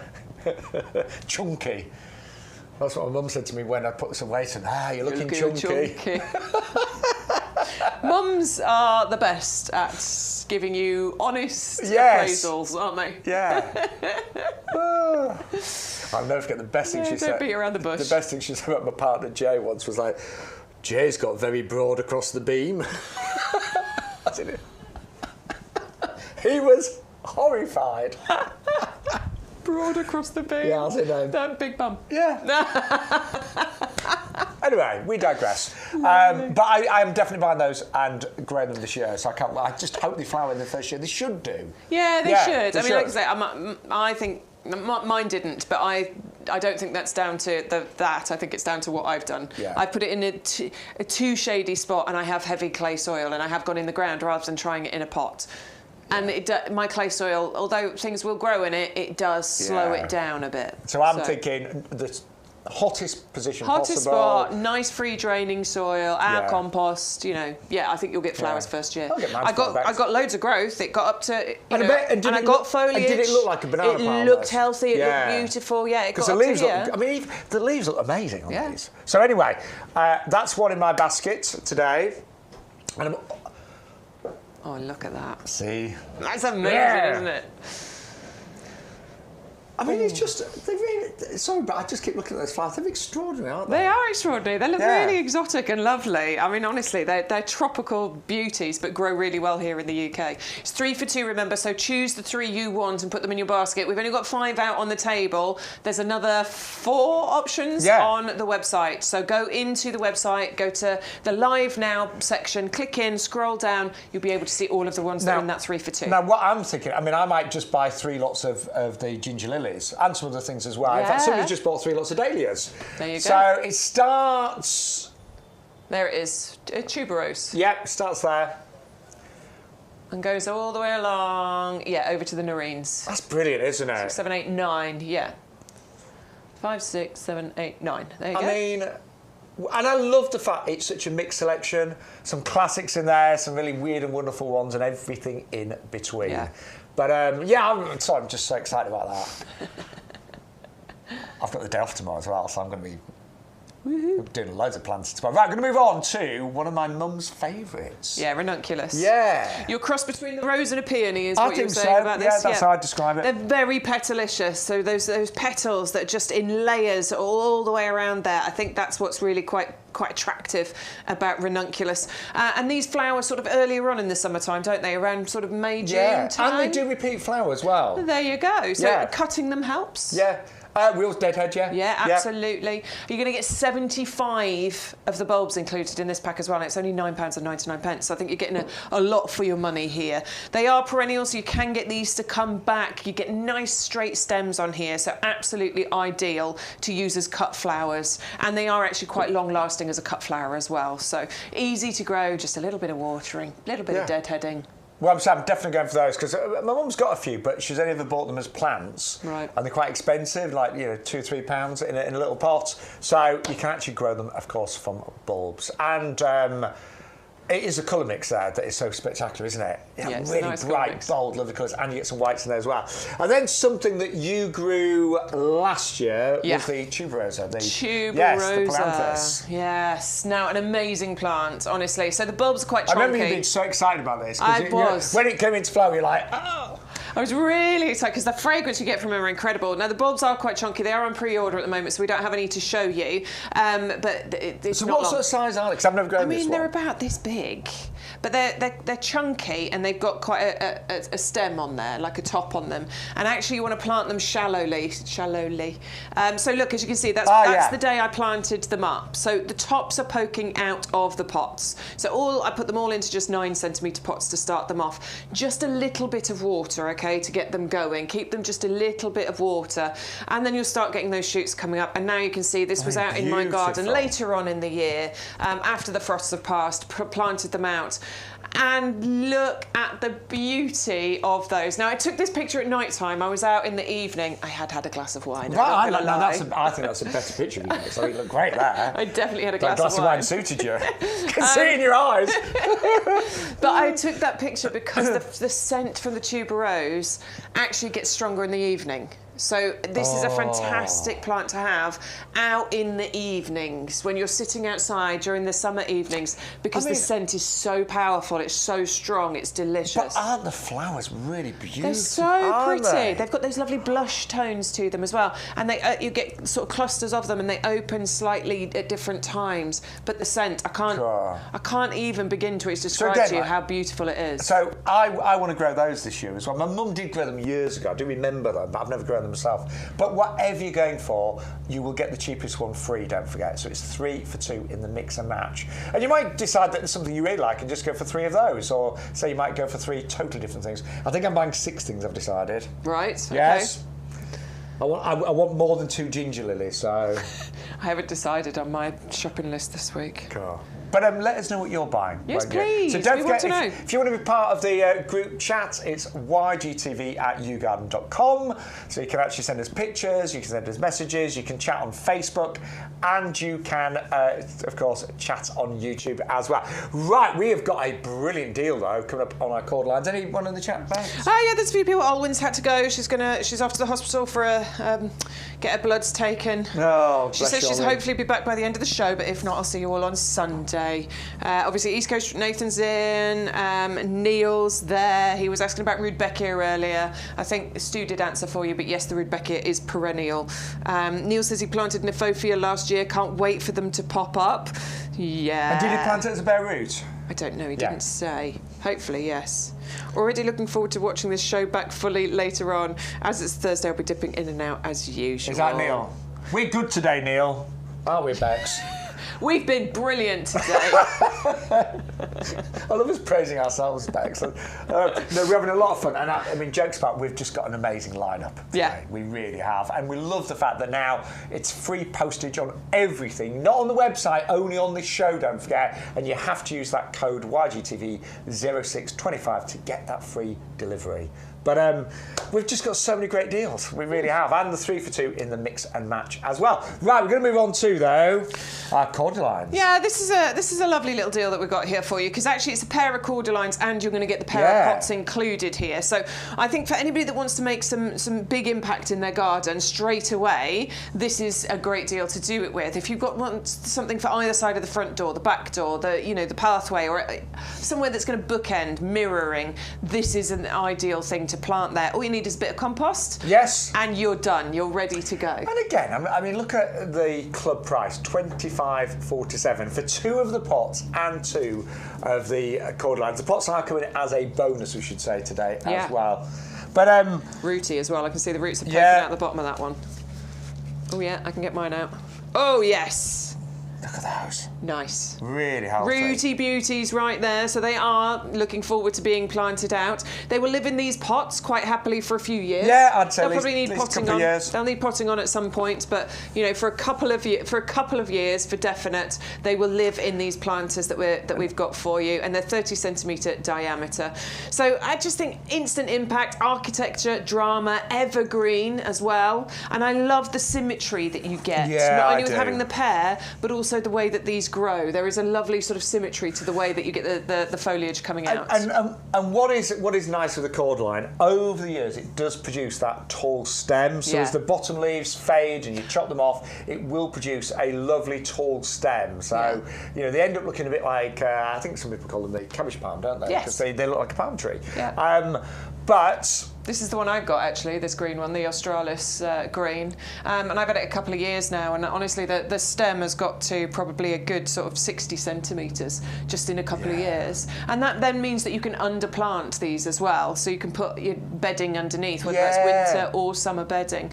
But it is about architecture, it's about garden design, and it's about evergreen colour for me in the garden when it comes to Cordylines. When you plant them next to softer foliage, and I mean the softer shape of foliage, it really does add that contrast. Or something that you might decide to do is just put some like white gravel around this and just have it as a statement plant. Absolutely. Just to move some of the white. It does work nicely in gravel gardens as well, actually. And then you could use the pots for something else if you want to. But they're easy. I think Cordylines are easy. I mean, we do say if it's really cold, just tie them up very gently, and this is how they might arrive, by the way, but just to protect the crown, if it's really cold, then just tie them up. Don't leave them tied up just on those really frosty nights, particularly when the Cordyline is young. Yes. But the older they get, the more hardy they are as well. I mean, I've got some in my garden that are like 15 years old. Cordylines are very long lived, actually. Yeah, they go for ages, don't they? Yeah, say some of mine are at least 15 years old and looking very, very healthy indeed. So you get the bonus pots today, $25.47, but you do need to use that offer code. They're lovely, aren't they? I really like it. That's a nice little combination. I think because we have lots of different coloured Cordylines, but I think this green really works for those pots, don't you? It does, It really does. They really stand out, don't they? Right, what else have we got for you today? We've got a Trachlospermum, the star Jasmine. We talked a little bit about the tower pot earlier on, and if you do want a climber to go into the tower pot, then the Trachlospermum star Jasmine is a great one. We've both got this one, haven't we? Yeah, so I've got it in a tower pot. I used to have it in a border, but it just wasn't doing very well. It wasn't sunny enough there, so I transplanted it. It sulked for a year, didn't give me any flowers the next year when I moved it, but now it is super happy in the tower pot. The foliage is incredible, and actually to put the top here, look at this. That is what happens to this in winter and autumn. It doesn't drop the leaves, but you do get this lovely kind of burgundy coloured foliage from it. And it is one of the few climbers that is evergreen in the UK. There's not that, we were talking earlier, there's not that many climbers that are evergreen, but this one is. And actually, when those leaves do go red when it's cold, they actually look really striking. But again, this one has these amazing white flowers in summertime that are beautiful in terms of fragrance. Lovely fragrance. I mean Jasmine, we all know, don't we? Yeah. Jasmine's used a lot in various perfumes. In fact, one of those expensive perfumes, I bought it for Christmas. I know. Yes. It does have that scent of jasmine in, and it is a delightful scent. Lovely little pinwheel flowers. It flowers for ages over the summertime, you know, sort of June, July, August into September, and that fragrance just around the garden is amazing. Now, we will say, I think the star jasmine is quite slow growing. Yes, I agree. So to get one that's this size in the 2 litre pot at this price is extraordinary, because it does, you know, I've had mine about 3 or 4 years and it's only just got to the actual top of the trellis. Yeah. So, you know, they're not fast growing, so it's worth buying an established star jasmine. Yeah, and if you're trying to get it to grow up and over something, it's worth looking at potentially buying 2 of them so that it can grow up and meet in the middle. You know, it's up to you. Obviously, if you just want one as a feature in a tower pot somewhere, then that's absolutely fine. But yeah, if you're going over a pergola or over an archway, grab yourself 2 of those. I'm just thinking, I mean, mine's just growing by itself, but yeah, it would look nice with a clematis growing next to it as well, wouldn't it? Yeah, you could do quite happily, because clematis do tend to play well with other plants. Yeah, and clematis, a lot of clematis are not evergreen, so look pretty miserable in the winter, but that is going to give you the best of both, because it is evergreen, and those are the flowers, these lovely kind of pinwheel flowers we talk about with the most exquisite fragrance. $16.99 for club members. Right, we brought you back over to the favourites table now. Are these going to be the favourites on Sunday? That's what we need to work out. So actually, let's let's just ask Stu. So, what's the most popular on this table? Can I have a guess? I think I'm going to say it is I'm going to go strawberries or Nephofia. I was going to say strawberries because the value is ridiculous. It's and the Nephofia as well, yeah. Yeah, so yeah, we were both like that, Bex. Yeah, absolutely. This is a really popular table right now with some amazing deals. We're going to start off though with the Hellebore Double Ellen. She's a beautiful Hellebore, isn't she? I do love this Hellebore. I mean, Hellebores are just beautiful anyway, aren't they? But yes, we've got the Double Ellen red here, that lovely kind of more purpley burgundy foliage.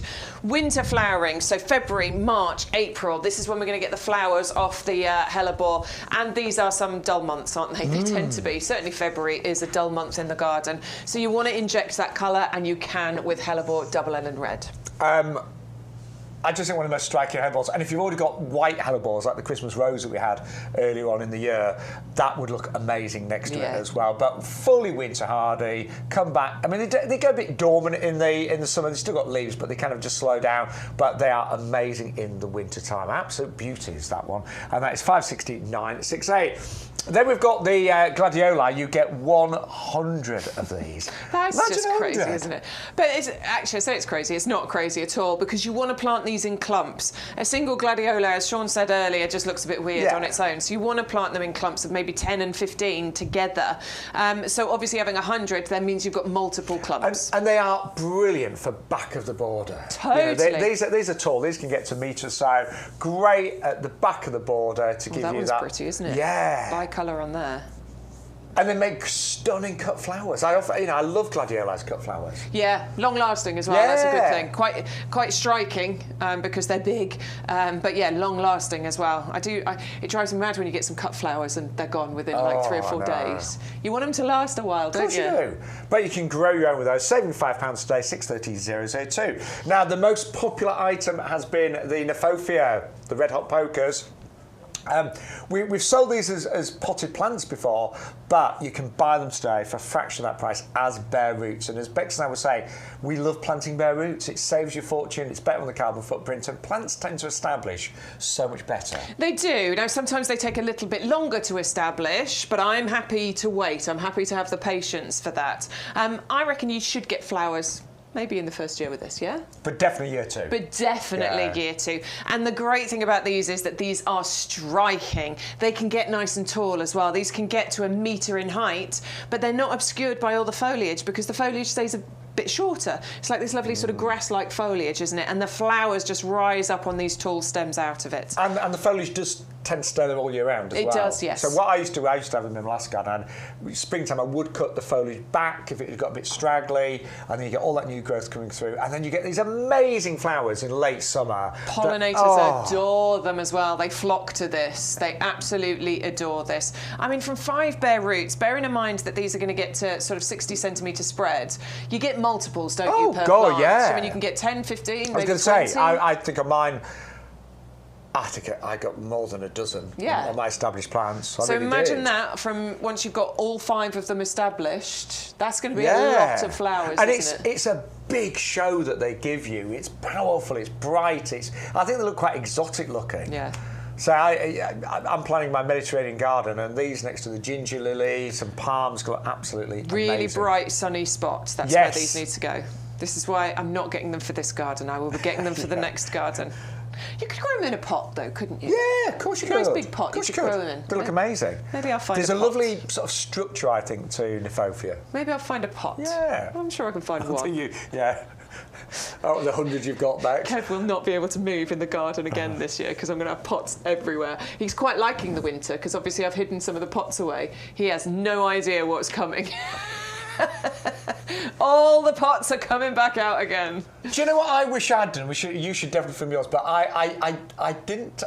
When I moved house, and I took so many plants in pots, and they were all stuck in the garden for about a year. Yeah. Now I'm going to be placing a bulk order for our heavy-duty pots for when we do move house because I'm going to need to replant everything. I'm going to start digging them up now. But I love growing in pots, and although I've got big deep borders and stuff, pots are great, and you can change them, you can move them. Going to move on to though the Rudbeckia Goldsturm, which we are doing 3 of these 49 centimetres. Now you grew these from a 9 centimetre pot, and yours did flower spectacularly even in the first year. Flower spectacularly in the first year, yeah. So that is the first year, and that is one 9 centimetre plant that has then grown on through the summer. So you can see, I don't know, 1, 2, 3, 4, 5, 6, 7, 8, about 10 flowers on that plant at that particular that's great, time. Isn't it? Great in the first year. So from this collection in the first year, multiply that out, you could be getting 30 flowers in the first year. Now that's in my sort of semi-shady border. That is the second year. I mean, look at it. And you can see how many more there are. Obviously there's a bunch open, but you can see how many buds there are. 1, 2, 3, 4, 5 open. 1, 2, 3, 4, 5, 6, 7, 8, 9, 10, 11, 12, 13, I can count so there. nearly 20 flowers. Quick count, yeah. And the flowers do last for weeks and weeks. Oh, they last ages. And it's a later flowering one. So this one comes out much later in the summertime. So I like that because some of my summer bed and other things have started to go over. These are still going. And I'm a big fan of bright yellow flowers. I was just going to say that. Were you going to say the same thing? Yeah. I was going to say, I love yellow in the garden. Yeah. It makes you smile, doesn't it? There's something about it. Yeah. It's a lovely colour, it really is. And then one of the most ridiculous deals we've got on YGTV today, and it took us a while to get our heads around this, buy 20 of the strawberry runners, the Cambridge favourite, and then you will get another 20 absolutely free. I reckon that's 10 runners there. 1, 2, yeah, that's 10. That's 20, so double that. Wow. That's how they come to you, by the way. They come in the bags, and that keeps the runners nice and moist. And we should say that when runners arrive, they don't look a lot at all. No. They really don't. In fact, a lot of ours are quite often they've been frozen, which sounds ridiculous, but they have. Yeah. But they burst back to life amazingly well. Any bare root, don't forget, give it a good water before you plant it. That's with any bare roots. We always say that. Just wakes it up. Yeah. So make sure you do that. But I know you're getting 40, but any old pots that you've got, you can grow this in. Hanging baskets. I've seen them grown in Wellington boots before. They look great. Yeah. You know? So make the most of them. But once these are established, each runner can produce 400 grams of strawberries. So I'm going to do the maths there, potentially 16 kilos of strawberries. Oh, yeah. You won't get that in the first year. No. This is once they get established. First year you get a few strawberries. Year 2 you get a lot more. Year 3 is your bumper crop. But you're getting 40 runners. Each one could produce up to 400 grams. So it would work out a potential. I mean, maximum of 16 kilos Love of that. strawberries. If that's too many for you, we do have a pack of 10, but the 10 is £9.99. Well, there's no point, is there? There isn't any point. Get these, and then do you know what? Give some. If there's too many there for you, give some away. Yeah. We've all got gardening friends, haven't we? Give some away to your gardening friends.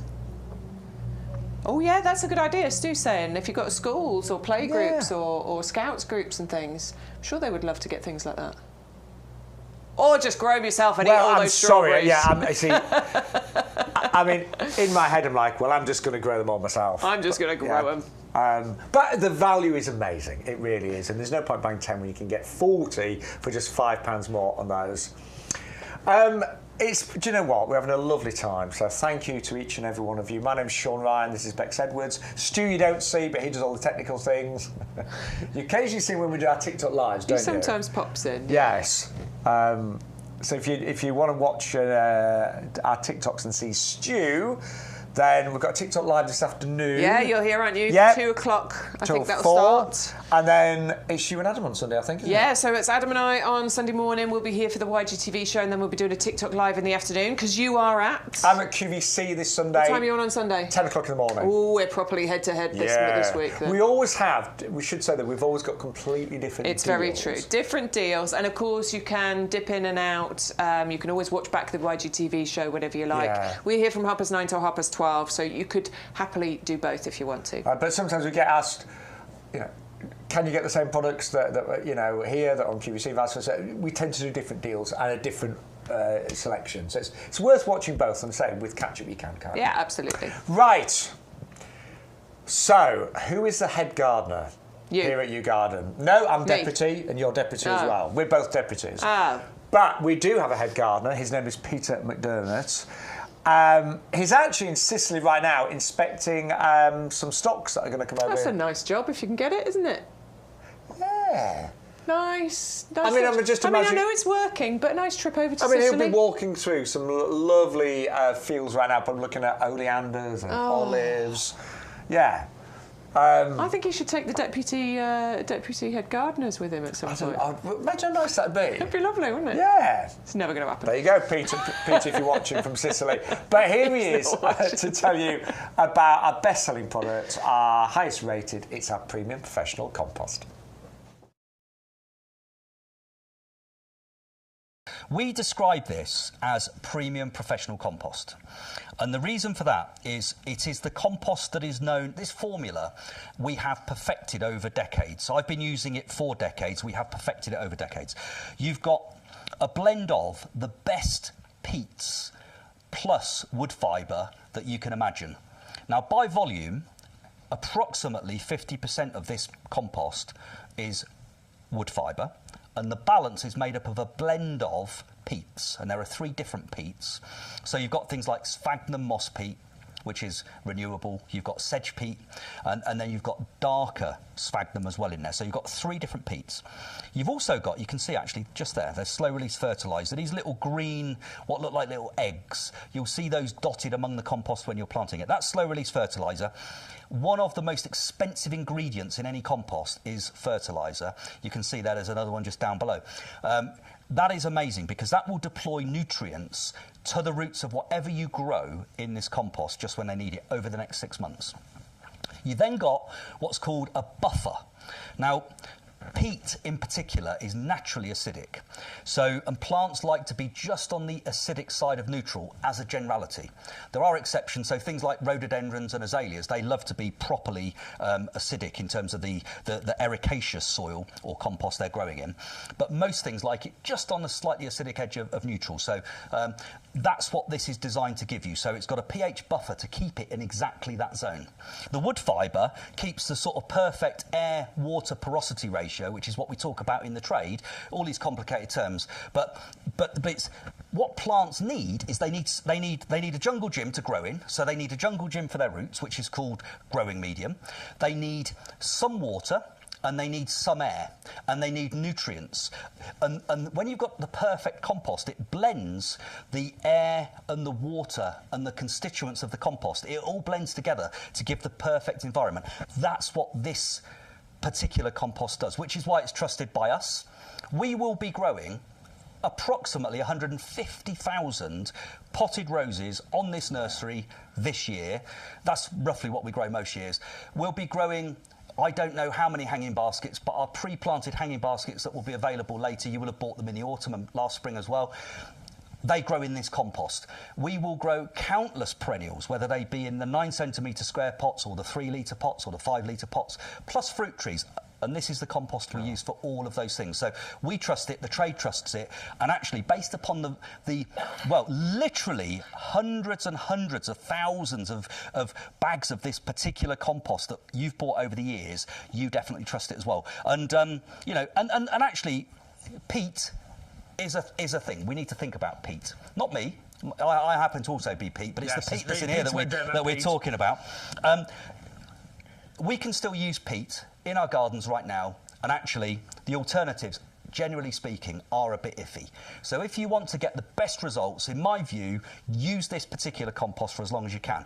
It's got 50% other material in it, which is the lowest level we could get to and still have a professional quality product for you and for ourselves. So we've been as eco-friendly as we can, and we jumped onto that particular that approach years and years and years ago. So this is the same formulation that we've had for at least the last 6 or 7 years, with 50% other material to bulk out the peat, and it still works better. So I would say this is, in my opinion, it's the only compost I use at home. It's the compost we use on the nursery. I can't recommend it highly enough.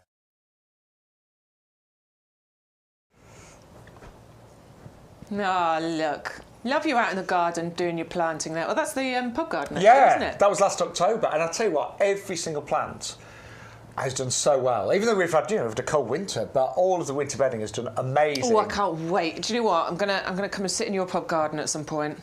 Yeah. I'm going to come there, I'm going to have a meal, I'm going to sit down in the garden when it's nice and sunny around all your plants. Well, you've got to do that. Yeah, I'm going to. Yeah, we need to have a bit of a, knees up. Bit of a knees up, let's do it.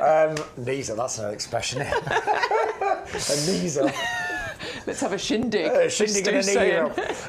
But seriously, our compost is our highest rated product, and you need to get it right now. 500 5-star reviews just on 100 litres. Wow. But I have just seen the price of the Hydrangea Paniculata Limelight.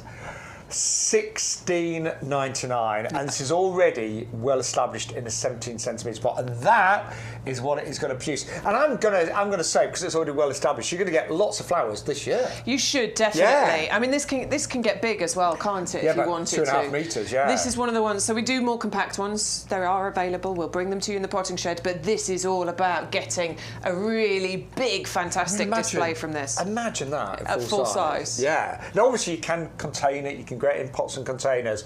But look at the colour. And this is like a colour changing one as well. Yeah, you get lime greens, but you also get creamy whites from it, don't you? And then actually a little bit of pink when it fades. Absolutely. And the panicles, I don't know, I do like the mop head Yeah, varieties as well, but there's something about the panicle flowers, the paniculata varieties, densely packed. I read this description about them being quite imposing, but in a good way, just because they are so big and densely packed. No, Stu, you're obviously not listening to us today. Oh no, I think he's talking about a light somewhere, isn't he? No, he just said why. He was just saying, why is one of the pictures white and the other one like a lime? We just explained that, haven't we, Bex? The flowers start off like a limey colour, and then they go white, and then they sort of turn to a little bit of a pinky shade. They do. Stu must get sick of listening to us, though. He's got lots to concentrate on in there, hasn't he? The great thing with these, though, is that I really like seeing hydrangeas in winter as well. That obviously they're fantastic in summer, and we love seeing those. But actually, you leave those flower heads on over winter, and they look amazing over the winter time as well. They're great for cut flowers. They're fantastic for wedding displays. Our lovely friend had hydrangeas everywhere, didn't she, at her Joanne, wedding? yes. She spent a fortune. She spent thousands. I mean, honestly, it was beautiful, but they're really good for so many different things. And then she got divorced a week later. No, she didn't. She's still very happily married. I shouldn't laugh. That does happen, doesn't it?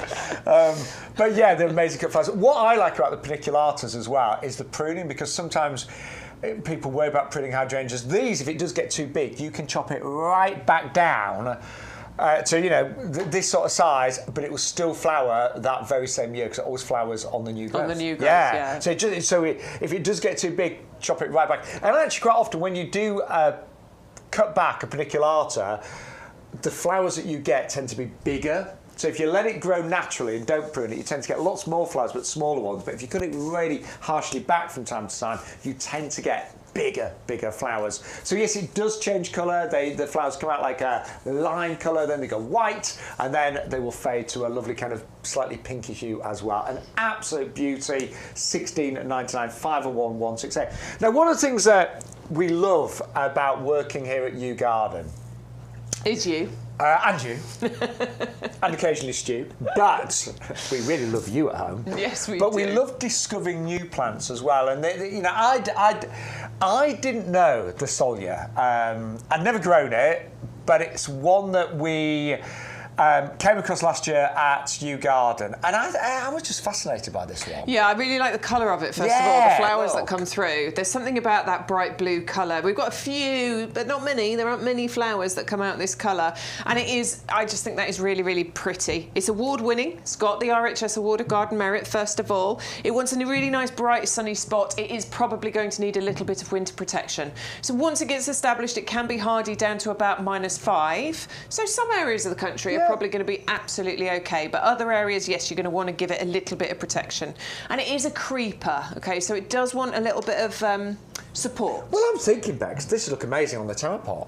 It would. Yeah, and it would cover the tower pot. Absolutely, yeah. It can grow to about 1.5 meters. Yeah, so I'm thinking... So the tower pot would be the perfect thing for this to creep up and round. The tower pot is obviously a self-standing structure, so it can be easily moved then to give it some winter protection. What I like, though, is that this plant is evergreen. So even when the flowers aren't there, and the flowers are normally there in sort of summertime, you've still got that lovely foliage to look at as well. I always think, again, it's lovely to try something new. And actually, when you look at those flowers, they are stunning, not just in colour, but I love the shape of them as well. And you get berries on here as well. Oh, yeah, I'd forgotten that. So the berries follow the flowers sort of later on in the year, sort of late summer, early autumn. They're kind of like... They're supposed to be a bit like blueberries. They don't taste quite as sweet, but they're supposed to be a bit like a blueberry. I've forgotten you got the berries. And a little bit, well, they get to about 2.5 centimetres apparently. Do you know what? I might try and grow that. This might be a new one to try, hey? I think this could be something just a little bit new, a little bit different. Again, in my tropical paradise I'm creating, that could be really nice. Oh, why not? It is a slight, we call it a tender perennial, so as Bex was saying, it may need a bit of protection until it establishes, but then we say hard, it's about -5, sunny position. They come from Australia, don't they? Yeah, because their name is the Australian bluebell creeper. Yes. So Solia heterophylla. And I will be honest, from what I've read, in Australia they can be quite invasive, but not in the UK, obviously. Yeah. So it's really lovely, isn't it? Really different. Now, I've got a question, have we, Stu?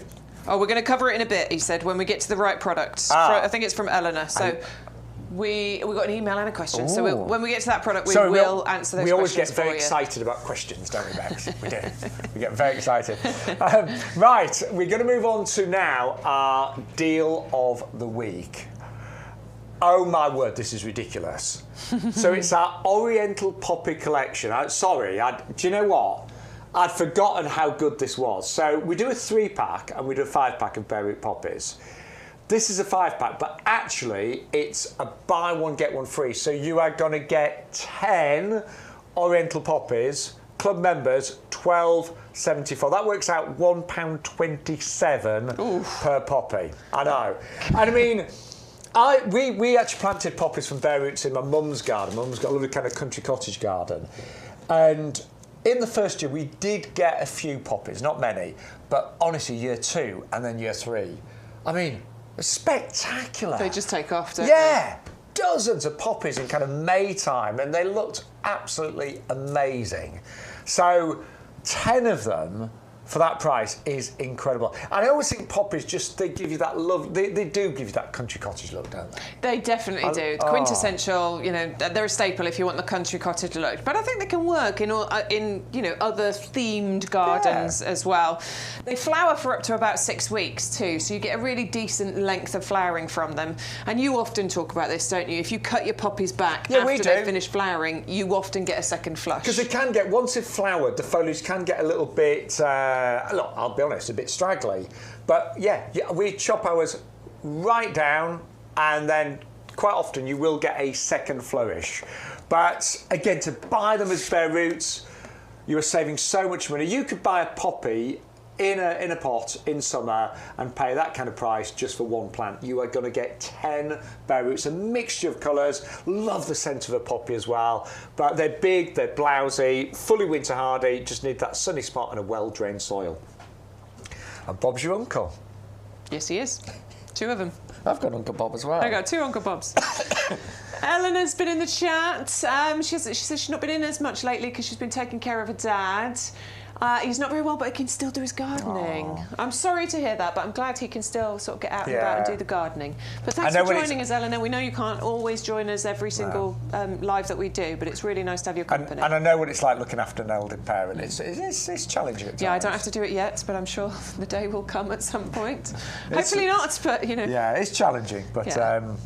I was thinking, well, they looked after us when we were. Yeah, we've got to repay the favour. Yeah, we certainly have. Right, now I'm just thinking, I don't think we're going to have the snowdrops in the green for much longer. It can't last much longer, no. I mean, I think we brought them in last week. I think that was the first week. Yeah. But normally the season for in the green lasts 2 to 3 weeks maximum. So yeah, it's a very short window of opportunity to get these and get them planted in your garden. So if you're thinking about getting snowdrops, if you've been maybe wandering around where you live and you've seen snowdrops out and you've thought, I wish I had snowdrops in my garden, to buy them in the green is the best way of assuring that they are going to come back next year and be bigger and better. When you buy them as bulbs, it's a bit tricky. Quite often you buy snowdrop bulbs and the success rate is quite low because the bulbs are so small. And quite often they've dried out, they don't have the energy to actually produce foliage and flowers. This is the way that you should actually plant them to absolutely guarantee success. And you get 50 as well. Yeah, there's 50 That's of good, them. Isn't it? I mean, look, you know they're successful because they're already growing. That's the point. That's what in the green means. So there's the bulb there, and then you're getting all of that lovely growth. So these have been lifted, basically. Successful bulbs. Plant them, and you'll be able to see the stem is slightly lighter, and then it goes a bit greener. So plant them up to sort of where the stem starts to go that little bit greener, okay? And you've got 50 of them. They will multiply very, very happily throughout the next few years once you've got them planted, and you could then have a wonderful carpet of these happening within your garden. You can grow them in pots if you want to, but they do want to be in a more shady spot, so do bear that in mind. They're perfect for underplanting trees and shrubs. They do like to be in that slightly more moist, not completely drenched, but slightly more moist, shady spots in your garden. But if you haven't got snowdrops, they bring so much joy. I mean, so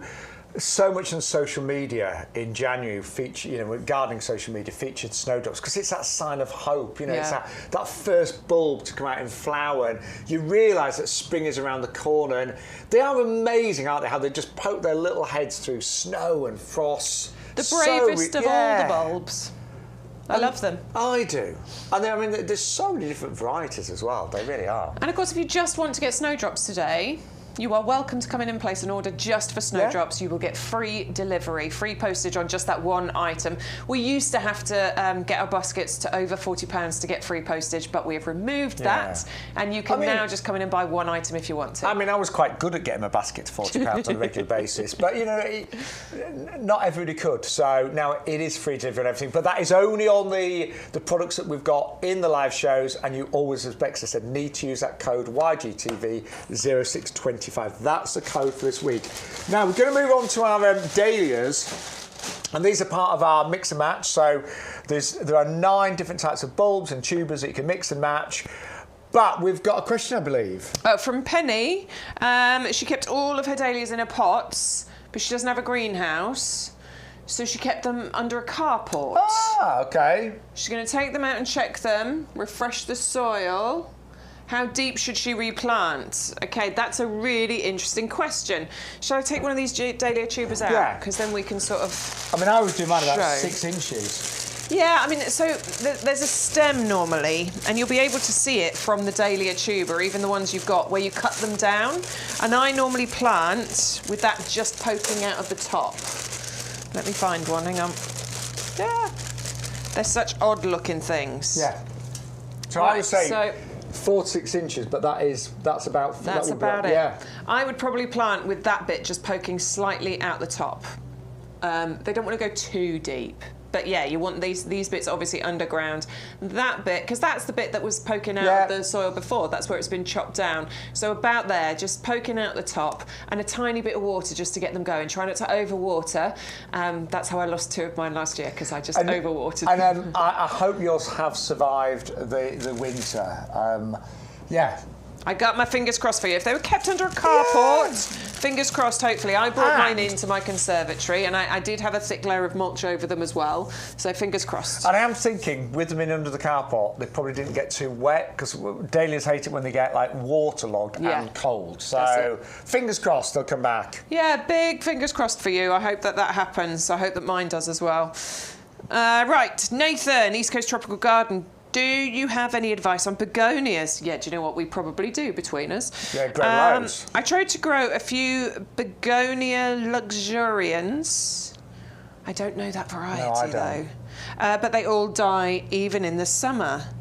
They go black or brown, then die off. Begonia luxurians. We don't know that one. I'm not sure I know that one. I mean, for begonias, they should be relatively simple. I'm just going to quickly look up begonia luxurians. Because I grow begonias in the pub garden, and the reason I grow them is because they are so easy to grow. Oh my word! Look at these ones. Okay. Yeah, no, Nathan. These are completely different to what we were thinking. Yeah, sorry, they're completely different. They're completely different. I don't know that variety. I don't know that one, Nathan, so I'm so sorry. No, I can't give you any help, but we can ask our head gardener. We can probably go away and ask our head gardener, absolutely. Or Adam is actually here on Sunday. He might know. Yes. But I've never grown those. Yeah, unfortunately, we can't grow everything else. No, I want to. We're trying. We're working our way through them. Now we've seen the picture, we want to grow them, don't we? Nathan, I'll see if we can find out any answers for that on you from any of our other gardeners, so and tune we can in on try Sunday. and come back to you. Yeah. I bet Adam might know. Adam might. Yeah. I might send him a message after the live today and see if he knows. Yeah, we'll definitely see. We'll definitely try. Yeah. Right. Oh, Elaine is here. Elaine. Is Elaine here? Elaine. Oh, Eleanor, sorry. Apologies. I just saw Neil's comment saying sorry to hear that, Eleanor. And I think that was about your dad. Apologies. Not in good health, bless him. All right, nice to see you all. Garden, though. Thank you so much for all of the comments and the chats. Nathan will come back to you on the answer of that question. If you do have any questions to ask, we do our best. We can't always answer every single one, but we do our best to answer them. And if we've always said if we can't answer them, we will ask our head gardener. And there's a few other people here, you know, Adam as well, that we can ask these questions. I mean, there's such a wealth of knowledge here at YouGarden. Now, we've just sneaked in a houseplant for you next, because we also have a fantastic selection of houseplants here at YouGarden. Again, if you go on our website, you'll see all of them. We often show a lot of our houseplants on our TikTok lives that are on regularly throughout the week. In fact, we've got one this afternoon from 2 till 4 and one on Sunday 1:30 till 3:30. And I love having a houseplant. I've really got into them, you know, over the years. Actually, I started off, I think my first houseplant, the one that really started my journey, was the aloe veras, which I've got multiples of now. But as somebody who likes gardening, who likes being outside, I love having houseplants inside, particularly in wintertime. You know, when you can't get outside as much, or when it's just a bit cold and dreary and nothing's really doing much outside, it's really nice to have foliage indoors to look at. And they're great in terms of purifying the air. I think they give you a great sense of well-being. Yeah. And I'm saying, I mean, I've always loved houseplants. I mean, I have got a ridiculous amount. Yeah, I'm catching up now. I am catching you up with houseplants. So how many you got now? I haven't counted. I need to. I mean, I've got like 20 aloe veras, just aloe veras, never mind everything else. Yeah, I think I'm on 90-something now, which is ridiculous. But I've got a lot of spider plants, you see, so I've propagated lots of spider plants. However, if you're just looking for one houseplant today, we have got this gorgeous Cordyline. But it is, don't get it confused with our Cordyline australis that we had earlier. This is the Cordyline kiwi indoor houseplant. I love those pink margins, don't you? Yeah, the pink margins you get on here are incredible. So you've got the lovely shades of green on the leaves, but then the edges just have this hot pink margin to it, which can get more pronounced with age as well. And if you want to, these can get nice and big. You know, these can get to 1.5 meters in height. Very much like a Cordyline outdoors. You've got that structural, architectural shape, the massive, great big sort of sword-like leaves on here. And because you've got all of those different colours, I think it's a really interesting plant in your home. I think it's beautiful, I isn't agree. it? And it is fairly easy, this one. It's pretty easy, yeah. I mean, it likes a little bit of humidity. I would suggest that. So it could work great in a bathroom or a kitchen because it does like a little bit of humidity. Or you can buy one of those little water sprays and you get them for about £1, give it a mist. Do it every day or every couple of days. You need to keep on top of it if you're going to do that misting. That really helps. But a nice bright spot. It is perfectly air purifying. Give it a little feed every month. It's bright, it's glossy, it's colourful. And it's pretty easy to look after. Yeah, I like that. Really do. Yeah, me too. And it is only $11.89 for club members. Right, really popular ideal of the week, don't forget, is a buy one, get one free with our Oriental Poppy collection. You're going to get a mixture of colours, but you're going to get 10 bare roots for $14.99. So you buy 5 and you get 5 absolutely free. They'll just pop in your basket when you use the code YGTV0625. Now, poppies, who doesn't love a poppy? I mean, big, blousy flowers. They really give your garden that country cottage look and feel. And they always, when they come out sort of like the end of May, June time, they just look magnificent. And they can get quite tall as well, 60, 70 centimetres. Yeah, definitely. Second flush later on in the year, if you cut them back after they've flowered, that's always a bonus, isn't it? It is. And I just think they're very... they're evocative, aren't they? The Flanders poppy and things like that. You've got obviously Remembrance that goes with them, and I think that it's very. It is evocative of that for us, isn't it, in the UK? You're getting that lovely mixture of colour. You've got the characteristic dark splotch in the centre. These are Oriental poppies. And I love the fact that the flowers do last for several weeks. Yeah. They can last for up to sort of 5-6 weeks. And as a bare root, and I know from growing bare root poppies at my mum's, the first year they will be establishing themselves. They'll be putting down their roots. You may well get a few flowers, but you're not going to get masses. But in year 2, year 3 onwards, you're going to get dozens of poppies. You really are. And when you see, and I like the fact you're getting 10, because when you see poppies en masse in a border, it's fantastic. It is beautiful. It really is. It's quite a sight, isn't it? Yeah. I love poppies, and that value today, I mean, club members, and most of you are, $12.74 for 10. It works at $1.27 a poppy. And I love, I think years ago I didn't really buy many bare roots, but both of us now, we are massive fans of bare roots. I love a bare root. I do. Yeah, it's a great way of saving money, but it's also good. You can feel good about yourself because, like you were saying earlier about transportation costs, it has a lower carbon footprint. Yeah, in general, it's a lot better. Transporting a great big pot. But also I quite like it that you're starting it off. I like that sense of fulfilment when you see it grow because you did it from the bare roots. And you'll know as gardeners, when you plant something and then you watch it grow and develop and become something magical, it's a great sense of achievement, isn't it? You are nurturing. I almost see plants as children. It's amazing when you have that journey. And I know with my mum's, and I wish I'd sort of filmed year 1, year 2, year 3. Yeah. But last year, the difference is crazy, isn't it? And I remember planting that bare root and thinking, look, this little thing. And then 3 years later, I think she got about 25 poppies last year, wow. Just from one of the bare roots. Anyway, just quickly, if you want those, it's the deal of the week, 580-007. Hey, everyone's gone crazy for the dahlias. Of course they have. It's dahlia planting season. It's now the time. Get those planted. It's the value pack. So you get lots of different types of dahlia in this one. You'll get the cactus, the semi-cactus, you might get a few pom-poms, you might get the water lily, the anemone dahlias. So lots of different shapes, sizes, colours. Dahlias are not known for fragrance, but they are known for their colour and their beauty. And the great thing is, these tubers will produce big plants this year. This isn't one of those, it's not like the bare roots where we're saying year 2, year 3. No, every one of these will produce a big display this year. And dahlias, depending on the variety, but they can be like 50, 60 centimetres to a metre. Did any of yours get, oh sorry, Bex had just put something in her mouth. I was just going to say, did any of yours get bigger than a metre? Probably not. Not quite, no. But they got nice and tall, flowers rising up out the top of the foliage. It was lovely. So I mean, just amazing value, easy to grow, sunny spot, well-drained soil, 630,005. Then we've got the stunning Tuberose. This is in my basket today. And one of the most, I mean, look at this. To me, that's like, it's almost like porcelain, isn't it? I mean, oh my word. White with that hint of pink on the buds about to open. The fragrance is known to be incredible. That's why Tuberose is used in some of the finest perfumeries worldwide. And when you think that you're going to get 10 bulbs, everyone can produce these beautiful stems of flowers. We do say the Tuberose needs a little bit of protection, so not fully winter hardy. You can start them off in pots. Bex, you started yours off in your unheated conservatory, didn't you? Yes, I did, yeah, absolutely, and they did brilliantly in there. I mean, I've got a lot of sunshine in there. They did get a decent amount of warmth, so just bear that in mind with where you're starting them off. I think they need a decent amount of light and warmth. Yeah. But windowsills absolutely fine, and then once you know there's no risk of frost, you can put them outside, of course. Now also we have got beautiful double freesias. I mean, we love a freesia.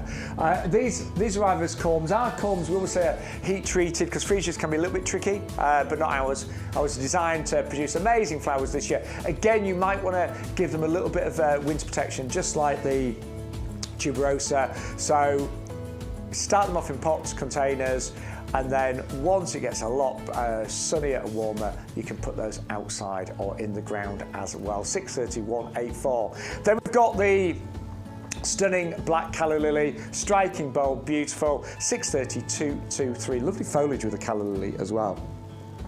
I've got lots of calla lilies, but not that variety. Love this one though. This is one of the new types of gladioli known as purple art, and it's extraordinary.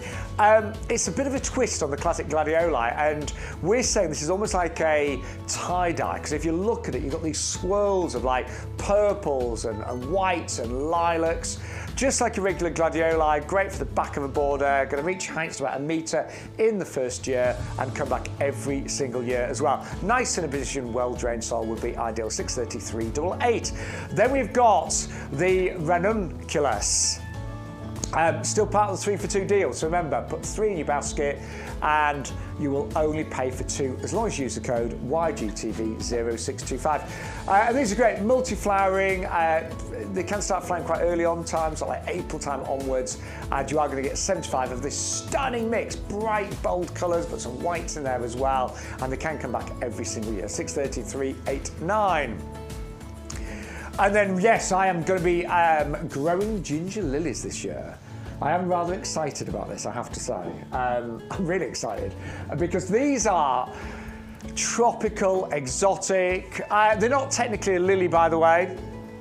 They're more related to the ginger family, and they do look, when you get the tubers, they do look like a big piece of ginger. Plant them in a nice sunny spot. A warm, sunny, sheltered spot would be ideal. They produce amazing foliage. It's almost like a banana plant. And then these huge flowers. I mean, these can be 1 metre plus in terms of height, and very, very highly fragranced as well. So if you want to try something new, tropical, exotic, then we are talking about the hardy ginger lily. Definitely going for that one today, 660,003. Then we've got this beauty, and it is known as the flame lily. Absolutely extraordinary, this one. I'll just give you the details because again, it's part of our mix and match. So put 3 in your basket, you will only pay for 2. You will get the cheapest absolutely free. And that's a Gloriosa Flame Lily, 630,075. But there's one other one here that's included, and it's the Narine. Now these are the hybridizer mix. So lots of different colours. You get different shades of pink, you get white in there as well. And these will flower really late on. So these actually flower sort of October time, September, October, November, and they look amazing. They really, really do. 630,211 for the Narine hybridizers mix. They're 10 bulbs at just $14.99 with postage included. Right, my favourite product and the most used product I've ever bought from YouGarden, these.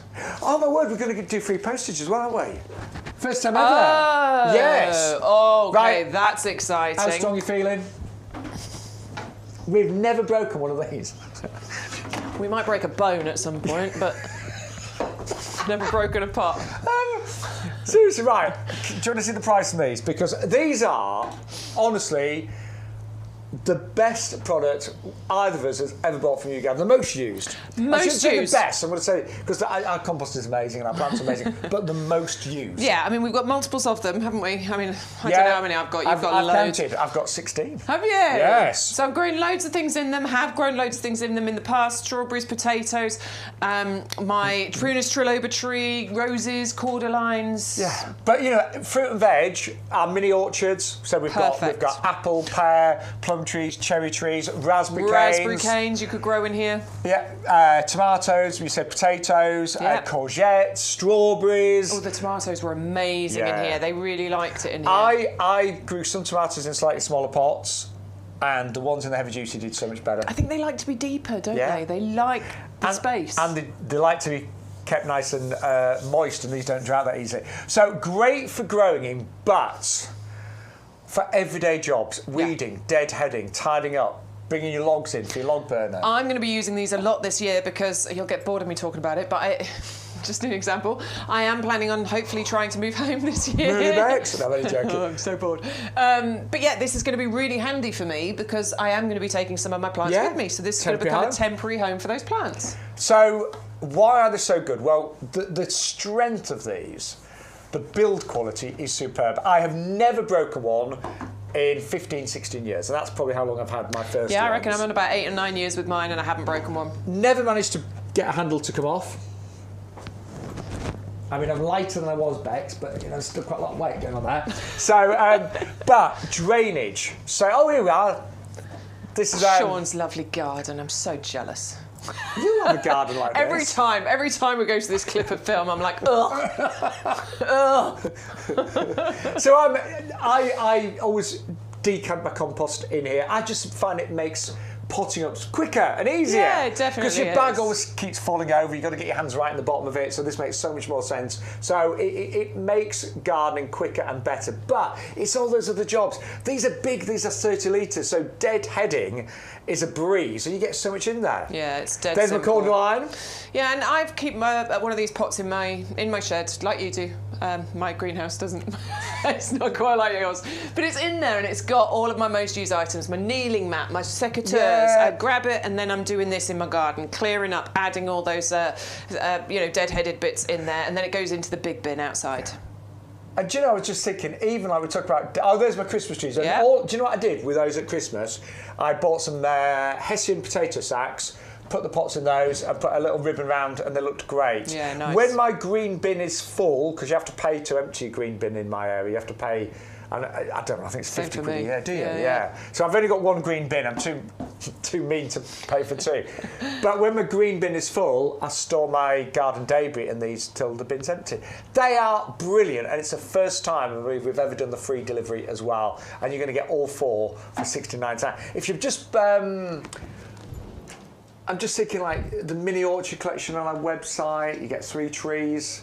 The strawberry runners would be great in here. Perfect. Raspberries Absolutely coming perfect. out. Potatoes, tomatoes, you name it. But you will. Dahlias. You know, with dahlias. Yeah, dahlias you could do. You could easily grow your dahlias so, in here. Bex, when you're buying clothes, do you think about Pounds per wear. Pounds per wear, yeah? Pounds per wear. It's really, really important, particularly if you're buying something expensive, because you've got to think how many times you're going to use it, and then it brings it down to pennies per wear. I've got there's a belt I wear all the time, and it did cost a lot of money. I didn't buy it. I bought it on eBay, but it still cost a lot of money. I basically wear this belt every single day and have done for about 5 years. So I am happy to have spent a little bit of extra money on that. So as a gardener.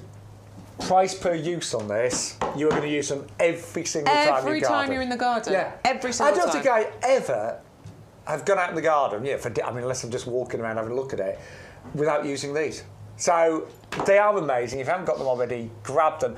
I haven't checked the reviews lately, Stu, but I am assuming still high. that the reviews are really great on these. Let's have a little look. I'm not going to... I'm very confident. Yeah, me too. I'm extremely confident. It's the sort of thing that we would easily be able to say, just like when we take the plants out of the pots and we say we didn't look at this beforehand. I know the quality. Those roots are going to be amazing. Right, and it's going to be the same on the heavy. There you go. Look at that. Yeah. Full 5-star, or is that 4? Yeah. Yeah, I mean, that's amazing reviews. 89 5-star reviews on those. So absolutely superb. 5 star, excellent product, good job, waterproof. Yeah, well, they left them out in the rain. Sorry about that. Good and sturdy, ideal for putting patio plants in. Excellent heavy-duty planting bucket with 2 handles, really sturdy. I mean, happy customer. There we go. So yeah, a massive amount of 5-star reviews for those pots. I'd give them 5-star every single day of the week. Every day of the week, amazing. Yeah, absolutely. Now we said something you could also grow in here. Raspberries. I'm going to have a go at raspberries this year. Yes, you said that. Yeah. Well, I quite like the idea of growing them in here because, right, first of all, these raspberry canes, these are fruiting in the first year. That's the important thing to tell you about these ones. Normally, you have to wait until second year to get your raspberries, but this is all about getting fruit in the first year. But with these, and growing them in the heavy-duty pots, you could do this in the smallest of spaces. Yeah. I mean, you've got a large garden, but you don't necessarily want to take up all the space with growing your raspberry canes. I'm definitely growing my raspberries in pots. So all you have to do is obviously take these out of the wrapping, their bare roots, give them a little soak, and then you can put them in the pot here in a wigwam shape, like so. And you could put all 5 in here into that wigwam shape. Yeah, you really could. And that's it. It's only taking up the space of that one pot. If you've got lots of room, yes, you could grow your raspberries. Yeah, you can grow them in rows, can't you? Dig your trenches, but actually, they grow really well in our heavy-duty pots. And there you go. Like that. There you go. Yeah. That's exactly it, isn't it? I'm trying to count how many canes. I reckon there's got to be 5 in there, surely. Yeah. I mean, you could get away with 3, but you could put all 5 in there. I think you could happily do 5 in that one pot. Yeah, no but, problem. Again, it just makes it so much easier. And one of this the one's actually got 6 in. You might get a lucky cake. You might get a lucky one. But what I can honestly say about the heavy-duty pots, last summer was a very wet summer, you may remember, and most plants hate being waterlogged. They really do. Raspberries like to be moist, but they wouldn't want to be sitting in water. Look at this. You've got fantastic drainage holes around the side and the bottom of those as well. But those raspberries would be perfect in there for many, many years. And I always think, again, the great thing about these pots is you can move things around. So once you've picked all your raspberries, if you want to just take the pot and put it to one side, you can do. Yeah, absolutely. Yeah. And these are going to fruit along the stems as well, by the way. So you get loads of fruit production from these. They just need a little soak before you plant them. Make sure you put them somewhere really nice and sunny, and do water well. They want to be kept consistently watered. It's like a daily job with and if you raspberries. have got a bit of mulch, then that'll help to retain it. Put some mulch around the canes, because that will keep the moisture in and suppress any weeds and things like that. But I'm going to be growing those today. Not today. This this I'm going to order today. Ordering, yes. Yes, at 330 002, and again, for club members, £12.75. And I was just thinking how expensive raspberries are to buy. You get a piddly little punnet. Yeah, and they do go off quite quickly, don't they? Whereas when you're growing them, you can just go and pick them as soon as they're ripe. You probably won't get inside with them. You'll eat them. You'll have a garden buffet because you'll just be eating them all outside. And there's nothing that tastes as good as when you've grown it yourself. That's what I say. Yeah, totally agree. It just tastes so much sweeter and better when you've grown it yourself. And isn't it lovely to see those in the pot? Right, if you love your soft fruits, we have also got the most ridiculous price on our strawberry runners. Buy 20, get 20 free. Works out for club members 32 pence. That's 20 right there, so you're going to get double that amount. 40 strawberry runners and one of the best varieties. We do lots of different varieties, and there's a few that are really good, but Cambridge favourite does tend to be a British favourite, doesn't it? Yeah, it does. I mean, it's just so sweet and so delicious and juicy. Now, each runner, when established, can produce 400 grams of strawberries. So you That's could get quite a lot of straws, isn't it? Yeah. Maximum yield with the 40 runners could be like 16 kilos of strawberries. Now, you're probably not going to get that full amount, but somewhere, considerable in terms of, yield, because everyone can produce up to 400 grams. Now, you will get some strawberries this year, but it's going to be year 2, and normally year 3 is when you get your absolutely massive bumper crops. And I know there's 40 runners, but you can put them in pots. You don't have to put them in the ground. Pots, containers. I've seen strawberries growing in hanging baskets. They look lovely. Stu grows his in hanging baskets every year. So, because you get all the lovely flowers, don't forget, as well. But the value today is just ridiculous. 32 pence a runner. Have you done the pack of 10 that's available on the website? Was it pack of 10 or was pack of 10 for $9.99? Yeah, you can get a pack of 10 on the website for $9.99. I mean, if you only want 10 and you want to pay $9.99, you can absolutely go for it. There they are, look, 320024, pack of 10, $9.99.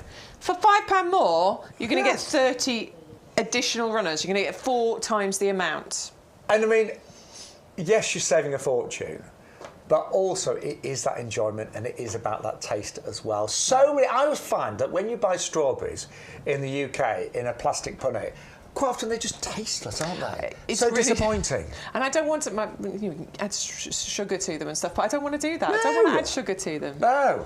And it makes all the juice come out. And you're so right. When you put a pile of sugar on them, it's not great, is it? Not when you've got your ice cream stuck there as well. So grow your own. They're going to be so tasty and sweet, and the value is amazing. They're selling really well, by the way. 320,003. Now the Rudbeckia. Yeah, we've got an email and a picture to show you. So you're going to get 3 9-centimetre pots here. But before we go into it, let's see Eleanor. She says, hello, hi, Eleanor. It's been a while since I sent you a picture. Well, thank you for making the effort and doing it. These are my Rudbeckia that is on a shady-ish spot with my phlox. It was the last flower to die in my garden just before December. No. Absolutely.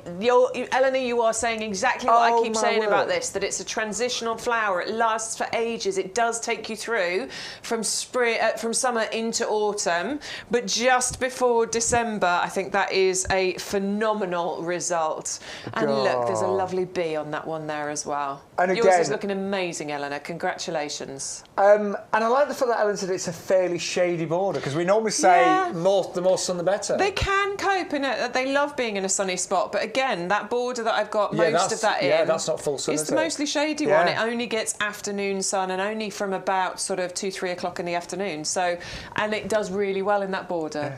So thank you for that. Really appreciate it. Yeah. And what is lovely, these are already in 9-centimetre pots. You get 3 of them. They will all flower this year. Yeah, look, they're not massive, but that is what it looks like. Okay, so it does die back down over winter, and it grows reliably every single year, and you get bigger and bigger clumps each year as well. And we were saying we love yellow in the garden. Oh, I do love it. Oh, it's just so...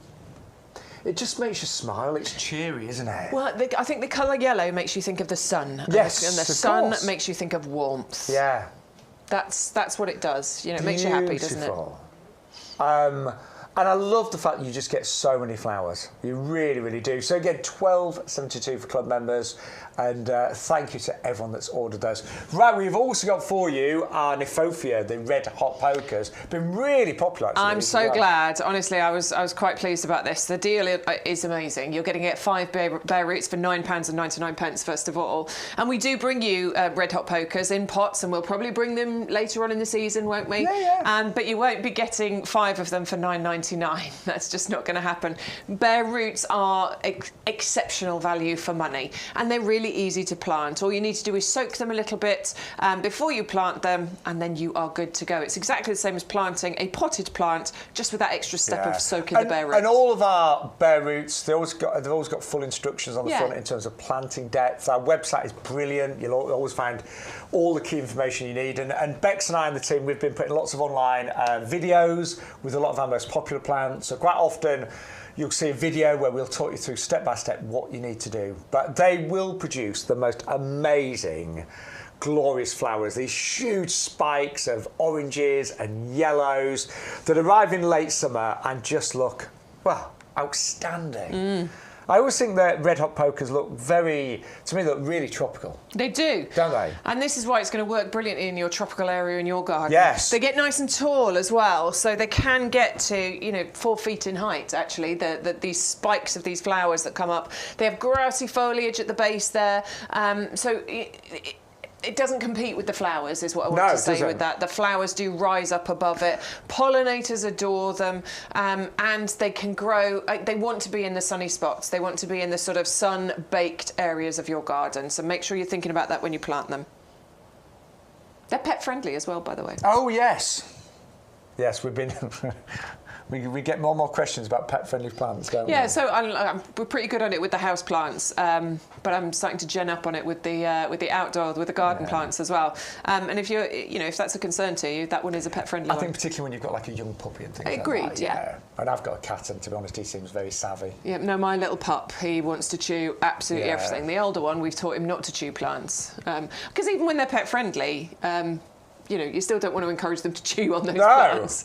You want your plants to look It can nice. still give them an upset stomach, but yeah. But also you want your plants to I want my plants to survive. Just get off it. He was walking over all my pots the other day. I was like, get off the pots.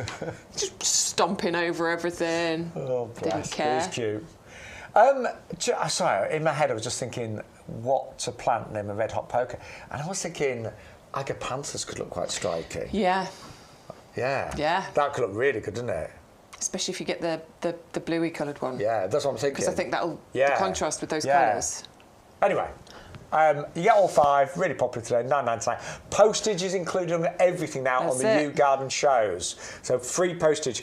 Then, if you want instant colour right now, it doesn't get more beautiful than Hellebore. These are amazing, right? So, first of all, they're a lot bigger than we expected. This is the size that you're going to get. Covered in buds and flowers. It's a Hellebore, but look at this. If you think of Hellebores as being white and single flowered, and a lot are, this is double, and it's this, we've called it red, but it's like a purpley red. It's definitely got a purpley, maroony... Like a cream, yeah. It looks like, we call this about one of the other plants we bring you, like an antique silk. This looks like an antique taffeta. Look, I mean, I like that. And I love the scent of these, don't you? So, if you don't know how to grow Hellebores, it's so easy. They love a shady spot. So they they're great under trees, under shrubs. They flower all through the winter. So, quite often, mine might start flowering sort of like December time, all the way through until it gets hot.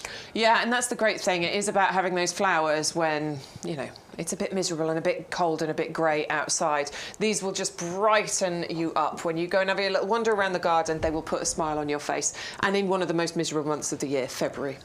Yes. Although we're feeling quite perky and happy, to be perfectly honest. Well, it was light on the way to work. It was sunny. It's glorious. It's getting nicer, but isn't it? I think the value on those, and again, I'm talking to all the 45,000 club members out there. They're working out less than £5 each. They're a good size as well. Yeah. I saw these out in the nursery yesterday. They're all a good size. And I was thinking actually, Hellebores are fairly slow growing. Yeah, they are. Moderate. They're not fast. No. So to get one that's really well established like that is phenomenal value. But they're super. I mean, in terms of the flowers, they are really beautiful. Absolutely stunning. Very busy today, so don't forget to check out your baskets. And even if you placed an order earlier, now you're going, oh, I'd like the look of those Hellebores, you can order as many times as you like because it's free delivery on everything on the shows, which is just brilliant, isn't it? Even the big, heavy stuff. I mean, those heavy-duty pots, they're big. Yeah. They'll arrive in a massive box, but if you order from us and use the code YGTV0625, you'll get free delivery on everything, which is amazing. So even if you're just coming in to buy our Gladius Glamaroli, they're called Gladius Glamaroli. You did so well, Bex. Even if you're coming in just to buy the glamorous Gladioli collection, you will get free postage on these as well. You're going to get 100 bulbs for £12.73 if you are in the club. The Sweet Shop confection of colours, the lovely colour range, and a nice tall flower for the back of your borders. Yeah, and a great cut flower, of course, as well. So, if you'd like the glamorous Gladioli... The glamorous Gladioli. Yeah, I like that. I'm going to rename them. £12.73, and I always think that fences look quite ugly, don't they? Yeah. They're not great, and quite often, let's be honest, quite often your fence is a bit worse for wear, and it could do with jet washing and things like that. But when you've got tall flowers at the back of your border covering up the fence, it looks so much better, doesn't it? It does. I remember, my mum in her last garden, the fence was 5 foot, and the Gladioli they wouldn't get quite to the top of the fence, but they'd cover the most, the biggest part of it. Look nice, great. yeah. They look great. And they do come out every year, and we do just say with Gladioli, you might need a little bit of protection from the frost depending on where you live. Yeah, but a thick layer of mulch should do the job. Absolutely. Right. We need to go over to the compost. We do. Because it is time, isn't it, to stock up on your compost, ready for the really busy part of the year when you're going to do most of your planting. It is planting season, I completely understand. Well, I'm just thinking there's only 3 weeks left in February. I've got so many jobs to do. Yeah, I have. Never mind. My garden looks, Well, I've done my rose pruning, but I've got to go. But I've got a little bit of time. Yeah. But go out and start tidying things up. Seeing the new shoots coming through, we're going to go out and do loads of trimming and tidying. But the point is, before you know it, you are going to be busy in your garden. Yeah, so you're going to be doing lots of planting. Get your compost now. If you are a regular, for some reason in the last few weeks the price came down after going up. We don't know why. We're not questioning it. We're not actually flagging it because we don't want anyone to really pick up on it. But the bottom line is you can get 100 litres of our best-selling product at YouGarden, our premium professional compost for $21.23 delivered, which is amazing. And I'm going to say there are so many composts out there that are inferior. They really are. They are. So many composts that actually... I run a garden club and so many members last year. I've converted some of the members to our compost, but not all the members watch us and know about it. So many people in the club complained about the compost that they bought. Yeah. Not ours, obviously. A lot of used peat-free, and they said that it hadn't performed that well with the fruit and veg particularly. So we know our compost is the best, and that's a big statement to make, but it's the one we use on the nursery. Yeah, we've all used inferior bags of compost, and there are people out there that believe that, it's just compost, it doesn't matter, they're all the same. It absolutely isn't true. Not all composts are made the same, and ours is premium professional composts. Now, the price we charge for it is a fantastic price. It's a very, very reasonable price. We are not the cheapest, and we don't make any apology for that, but that's because you're not using a cheap rubbish compost. You're using the best compost. And this little film that you're watching right now, this was me planting up at the pub, using my heavy-duty pots as well. And I've got the pub garden. I say it's a garden. It's all planters and containers. It's a patio. But honestly, everything in this compost has grown magnificently well. I can't wait. We're going to go back in March time. So if you change nothing about your gardening, apart from your compost, we believe this makes you a better gardener overnight. It really does. And you're going to get 100 litres. You're saving nearly £20 a day for that delivered price of just £21.23. Now, we are so pleased to say we've got the heavy-duty pots back in stock today. I know, they were out of stock. For one, I know. These went out of stock. Do you remember we were like, how? Why? Yeah, why? Stu's saying, I can tell you why. We had a rush on the potato kits. So yeah, we've got some potato kits where you can buy the potato tubers and the pots, and you get the feed as well, don't you? Yeah. That's why. Right, very important. Club discount price £16.99 for 4. For 4, and we've never done free postage because these are big. I know the box that these arrive in. It's big. They're not massively heavy, but it does take a big box, and you know that posting is on size as well as weight, isn't it? So they take up a big part of the van when they're delivered. Yeah. So for growing, first of all, these are a commercial growing pot. So let's start. Tomatoes, potatoes, raspberries, strawberries, apple, pear, cherry, peach, trees. Plum trees. I missed that plum, didn't I? Christmas trees. Yes. But pretty much all your fruit and trees. Things like but it's so much more than that. These are great for general jobs in the garden. Euonymus that you don't know what to do with. That's still stuck there, It's still there now. It's been there about 3 years. So I always use the pots for decanting the compost. It makes it so much better to work with. It's great though, isn't it, that you've got something that you can use for so many different things. That temporary home for that euonymus, you don't know what you're doing with it. It'll live in there, and it'll live in that pot for it could live in that pot for the rest of its life until you decide what you're doing with it. Clearing the garden, taking logs from the log store to your home. And although, see, do you know what I'm thinking? Why would you buy a garden trug when you can actually buy a heavy-duty pot that is multi-purpose? Yes. Yeah, a garden trug with no drainage holes, you can't grow anything in. These are multi-purpose. And do you know what? We have never, I've had some of mine, 15 years, never broke one. It's never cracked. The handles never come off. You know, we do tug of pot. Look at my knuckles. Oh. No, that was you creaking. No, it was me. Look. It's not broken. No, it's not broken. Look. We've never broken one. I thought we'd managed it then. No. I genuinely thought we'd managed it then. We haven't done it. Look. Get as close up as you like. It has not broken. Look at it. It is amazing. We're not suggesting you do tug of pot at home, by the way. Yeah, you're not going to do that. Please don't. But there you go. There you go. And this is really important. Lots of plants got waterlogged last year. Most plants hate being waterlogged. It rots the roots, they die. You've got amazing drainage with these as well. And do you know what I'm thinking? If you wanted to grow even things like, you know, the Gladioli, if you want to grow those just as cut flowers, grow them in the heavy-duty pots. Yeah, absolutely. Yeah. I mean, I've grown so many of them in my heavy-duty pots. I've got so many different things growing in them. They are just brilliant multi-use pots. They are.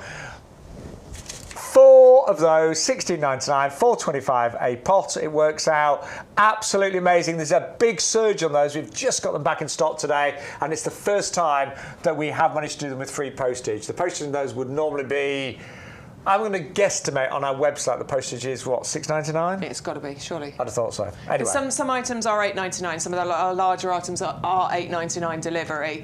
But I'm pretty sure these are $6.99, and they are free postage because they're on the YGTV show. So amazing. Grab them right now if you don't have them already.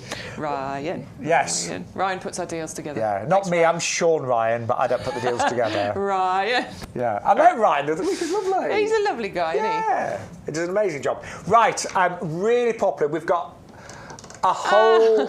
Oh, sorry. Hello, Amanda. Hello, Amanda. Amanda's on a break, so she's checked in. Amanda works at the hospital, doesn't she? Apparently so, yeah. Yes. You've got about 10 minutes, so depending on how long your break lasts for, Amanda, we're here for another 10 minutes. Yeah, but you you can watch us later. You can watch whenever you like. But one of the best sellers today has been the Dahlias. So just to let you know, Amanda, and everyone else that's just joined us, we've got 9 different types of bulbs. Yeah. Or tubers. That are all in a mix and match. We've got a ginger lily, we've got a flame lily, we've got freesias, we've got gladioli, the purple ones. So if you go down here from the tuberose, all 4 of those, including the calla, right up to the narines, all of those are a 3 for 2. You get the cheapest one free. It is mix and match. And what I love about that, there's some classics, but there's some weird and wonderful ones. The dahlia has been the most popular. Dahlias have had a massive, I would say, resurgence in terms of popularity. Yeah, they really have. Loads of people are really keen on growing dahlias now because they give a wonderful display. There's so many different varieties. They're quite easy to grow as well. You just need a nice sunny spot. And they're a transitional plant. They flower for so many months and they flower right the way through into the autumn as well. Odd looking things, the tubers. I always think they're like an alien. They do. Do you remember the film Alien when there was a baby alien? But they grow something quite beautiful. They're very weird, but they're super easy. They just need protection from frost. So start them off indoors. About now is a really good time. I started mine off, I think it was like at late February, early March, I started them off indoors. So as long as you keep them protected from frost, you're good to go. Get them growing inside, start the foliage coming. Once they get to probably about 10 to 15 centimetres in height, that's when you need to pinch them out. So take the top stem down to, a pair of leaf buds, pinch them out. That encourages branching. Branching means you get more flowers, basically. It also encourages the stability of the plant as well. Now, if you want to store the tubers, you can do. When the first frosts come, dig them up, take off all of the old soil compost, dry them out for a couple of days, and then store them in a frost-free, dry place. But do you know what? Even if these were just annuals, just over a pound a tuber that's going to produce a massive amount of flowers this year. It's incredible. Lots of different types there. You've got cactus, semi-cactus. You might get a pom-pom one there in there. The anemones, I call it. Water lily dahlias is loads. I think there's about 57,000 cultivars. There's so many, yeah. 57,000. There's loads of them. Yeah, but you're going to get 10 of them in that. Some people are buying 3 lots of those, I'm hearing. Amazing. Yes. Perfect. So if you buy 3 lots of the dahlias, if you want to go dahlia mad this year, you would get one of those absolutely free, of course, as well. Right, the tuberose. I love this tuberose. I just love it. I think it's an elegant, beautiful flower, but you also get an amazing, amazing scent from this. Tuberose is, I mean, it's used in scents, it's used in perfumes, and that's because it has a beautiful scent to it. But, I mean, the flowers are, I mean... The flowers are elegant and beautiful. I mean, the stems, they get to, I mean, you know, they do get nice and tall. It's sort of this strappy foliage that you get at the base, and then this lovely long stem that rises up. And up at the top, you get this cluster of flowers that happen, and they sort of open in succession. They have this little blush pink tinge to them, and then they open up into this like porcelain white colour. It's mesmerising. My mum did grow them years ago, but I'm going to grow them this year. Yeah. I love it. Every evening you will go out into your garden in the evening, and you will just stick your face in those flowers, because the scent that you get from them is, I mean, in fact, you don't even need to get anywhere near them. This is the point with them. It's such a strong scent. It fills your garden. But yeah, I spent every evening going out and smelling them. And what is so lovely about this mix and match deal, you know, it's your opportunity to maybe try something new. I always think with gardening, every year you want to plant your favourites, and there are things that I grow begonias every year because I love them, but I want to try new things. Yeah, now they're not the easiest to start off. They're not the easiest to get going. Once you've got them going, they're absolutely fine. Don't plant them too deep. Have the stem, so it comes with quite a chunky bulb, and then it's got a neck on it. Have the top of the neck just pointed. This is what I found anyway. Just pointing out the top of the pot. Start them off frost-free. They want a nice warm spot.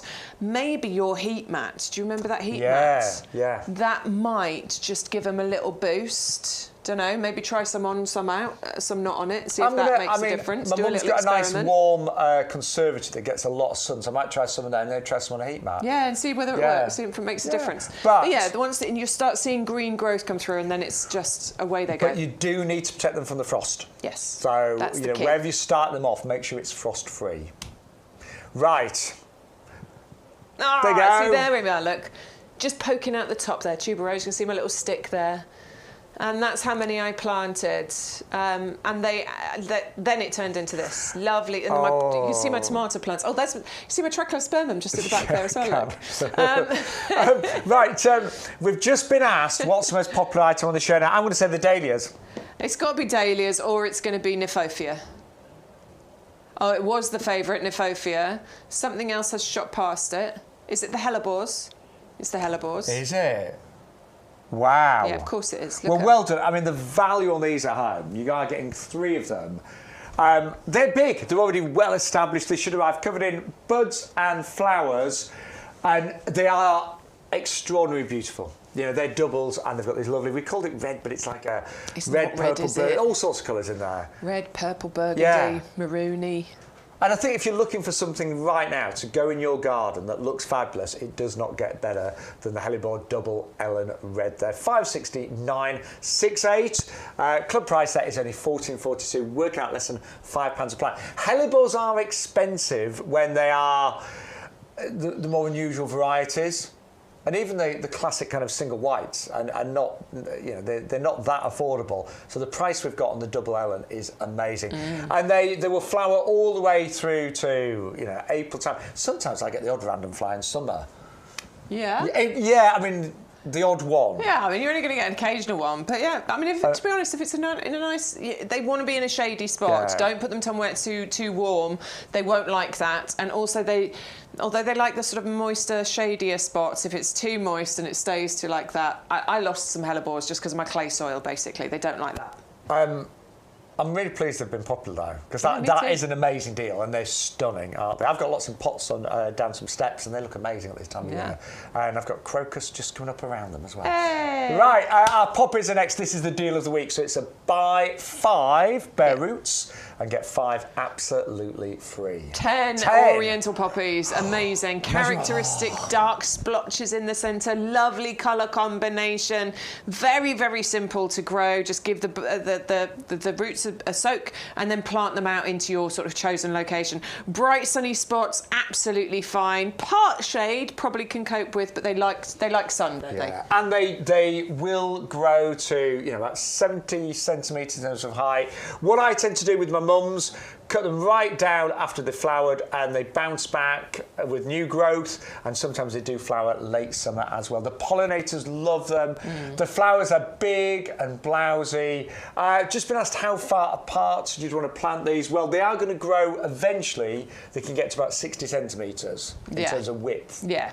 So, I mean, it depends how densely packed you want. 50 centimetres apart, 60 centimetres apart, 50 if you want them to sort of mingle into each other. But yeah, 50 to 60 centimetres. Yeah. I think you always think, when it comes to spacing, you've always got to imagine how big they're eventually going to get. This is where we all have a problem, because we all pack everything in too tight, don't we? And then we end up moving it later. Yeah. Although, to be fair, poppies don't seem to mind being moved. You know, certain plants we say, you know, like peonies, some plants can be a bit temperamental in terms of being moved. Hellebores don't particularly like being moved. Poppies I've not found too bad. Yeah. So anyway, you get all of those. Stu's just telling us, Amanda, we got the wrong profession. It's a school, isn't it, that you work in? Someone works in a hospital. Can't remember which one it is now. But Amanda works in a school. That's probably just as challenging as working in my word, yeah, absolutely. In a hospital. Is it young kids, or have you got the annoying teenagers, Amanda? I've got annoying teenagers in the house. That's why I asked that question. So I went to an old boys' school, and it was very, Did you? Yeah, it was very strict. So there's we were all well behaved. My son goes to the grammar school, and he keeps getting told off. He keeps getting behaviour points because he keeps untucking his shirt, because that's the coolest thing to do, isn't it? Yeah. Keeps getting told off. I'm like, just tuck your shirt in then. See, I do remember really, with our uniforms, I used to really push it. So you had to wear black trousers, but I was there in the sort of like the 80s, and I wore like skin tight drain pants, you know what I mean? And you had to wear black shoes, and I was there with like my Doc Martens. So anyway, if you do want the poppies, we digress. 580 007, they are going to be absolutely stunning. We are going to leave you the details with the most incredible 300 bulb collection. Value is off the scale. It works out per bulb 5p a bulb. If you're a club member, it works out closer to 4p a bulb. That's the display you're going to get, and it's going to give you colour from, we're going to say, like May time with the Allium Molly right the way through to September, even maybe potentially October as well. Yeah, so many months, 7 different varieties, beautiful ones as well. Fragrance included in there with the freesias. The Axodanthera, they can get about 1 metre in height. They're going to flower for you right at the end of the summer. You've got your Allium Mollies, about 30 centimetres in height. Brodiea, nice and short ones here, only getting to, I say short, about 40 centimetres these can get to, maybe 50. The fragrant freesias, of course, included in there. Oh, Gladioli, of course, we love those. Lovely tall flowers on there. And the Liatris spicata, which I love those lovely bottle brush type flowers. And they open from the top down, which I think is really interesting. And then we just saw the Oxalis there as well, which are a little bit more compact. And we were saying earlier, known as a lucky plant because you've got like leaves that look like 4-leaf clovers. Yeah, lucky clover, yeah. We're out of time. So Bex and Adam are back this Sunday. I'll be on QVC at 10 o'clock on Sunday morning. Yep. And I'm on TikTok this afternoon from 2 till 4. And then you're on TikTok on Sunday, aren't you? Sunday afternoon, yeah. Come and join us wherever you want to watch us. But thank you so much. We've had an absolute ball. And don't forget to check out your baskets.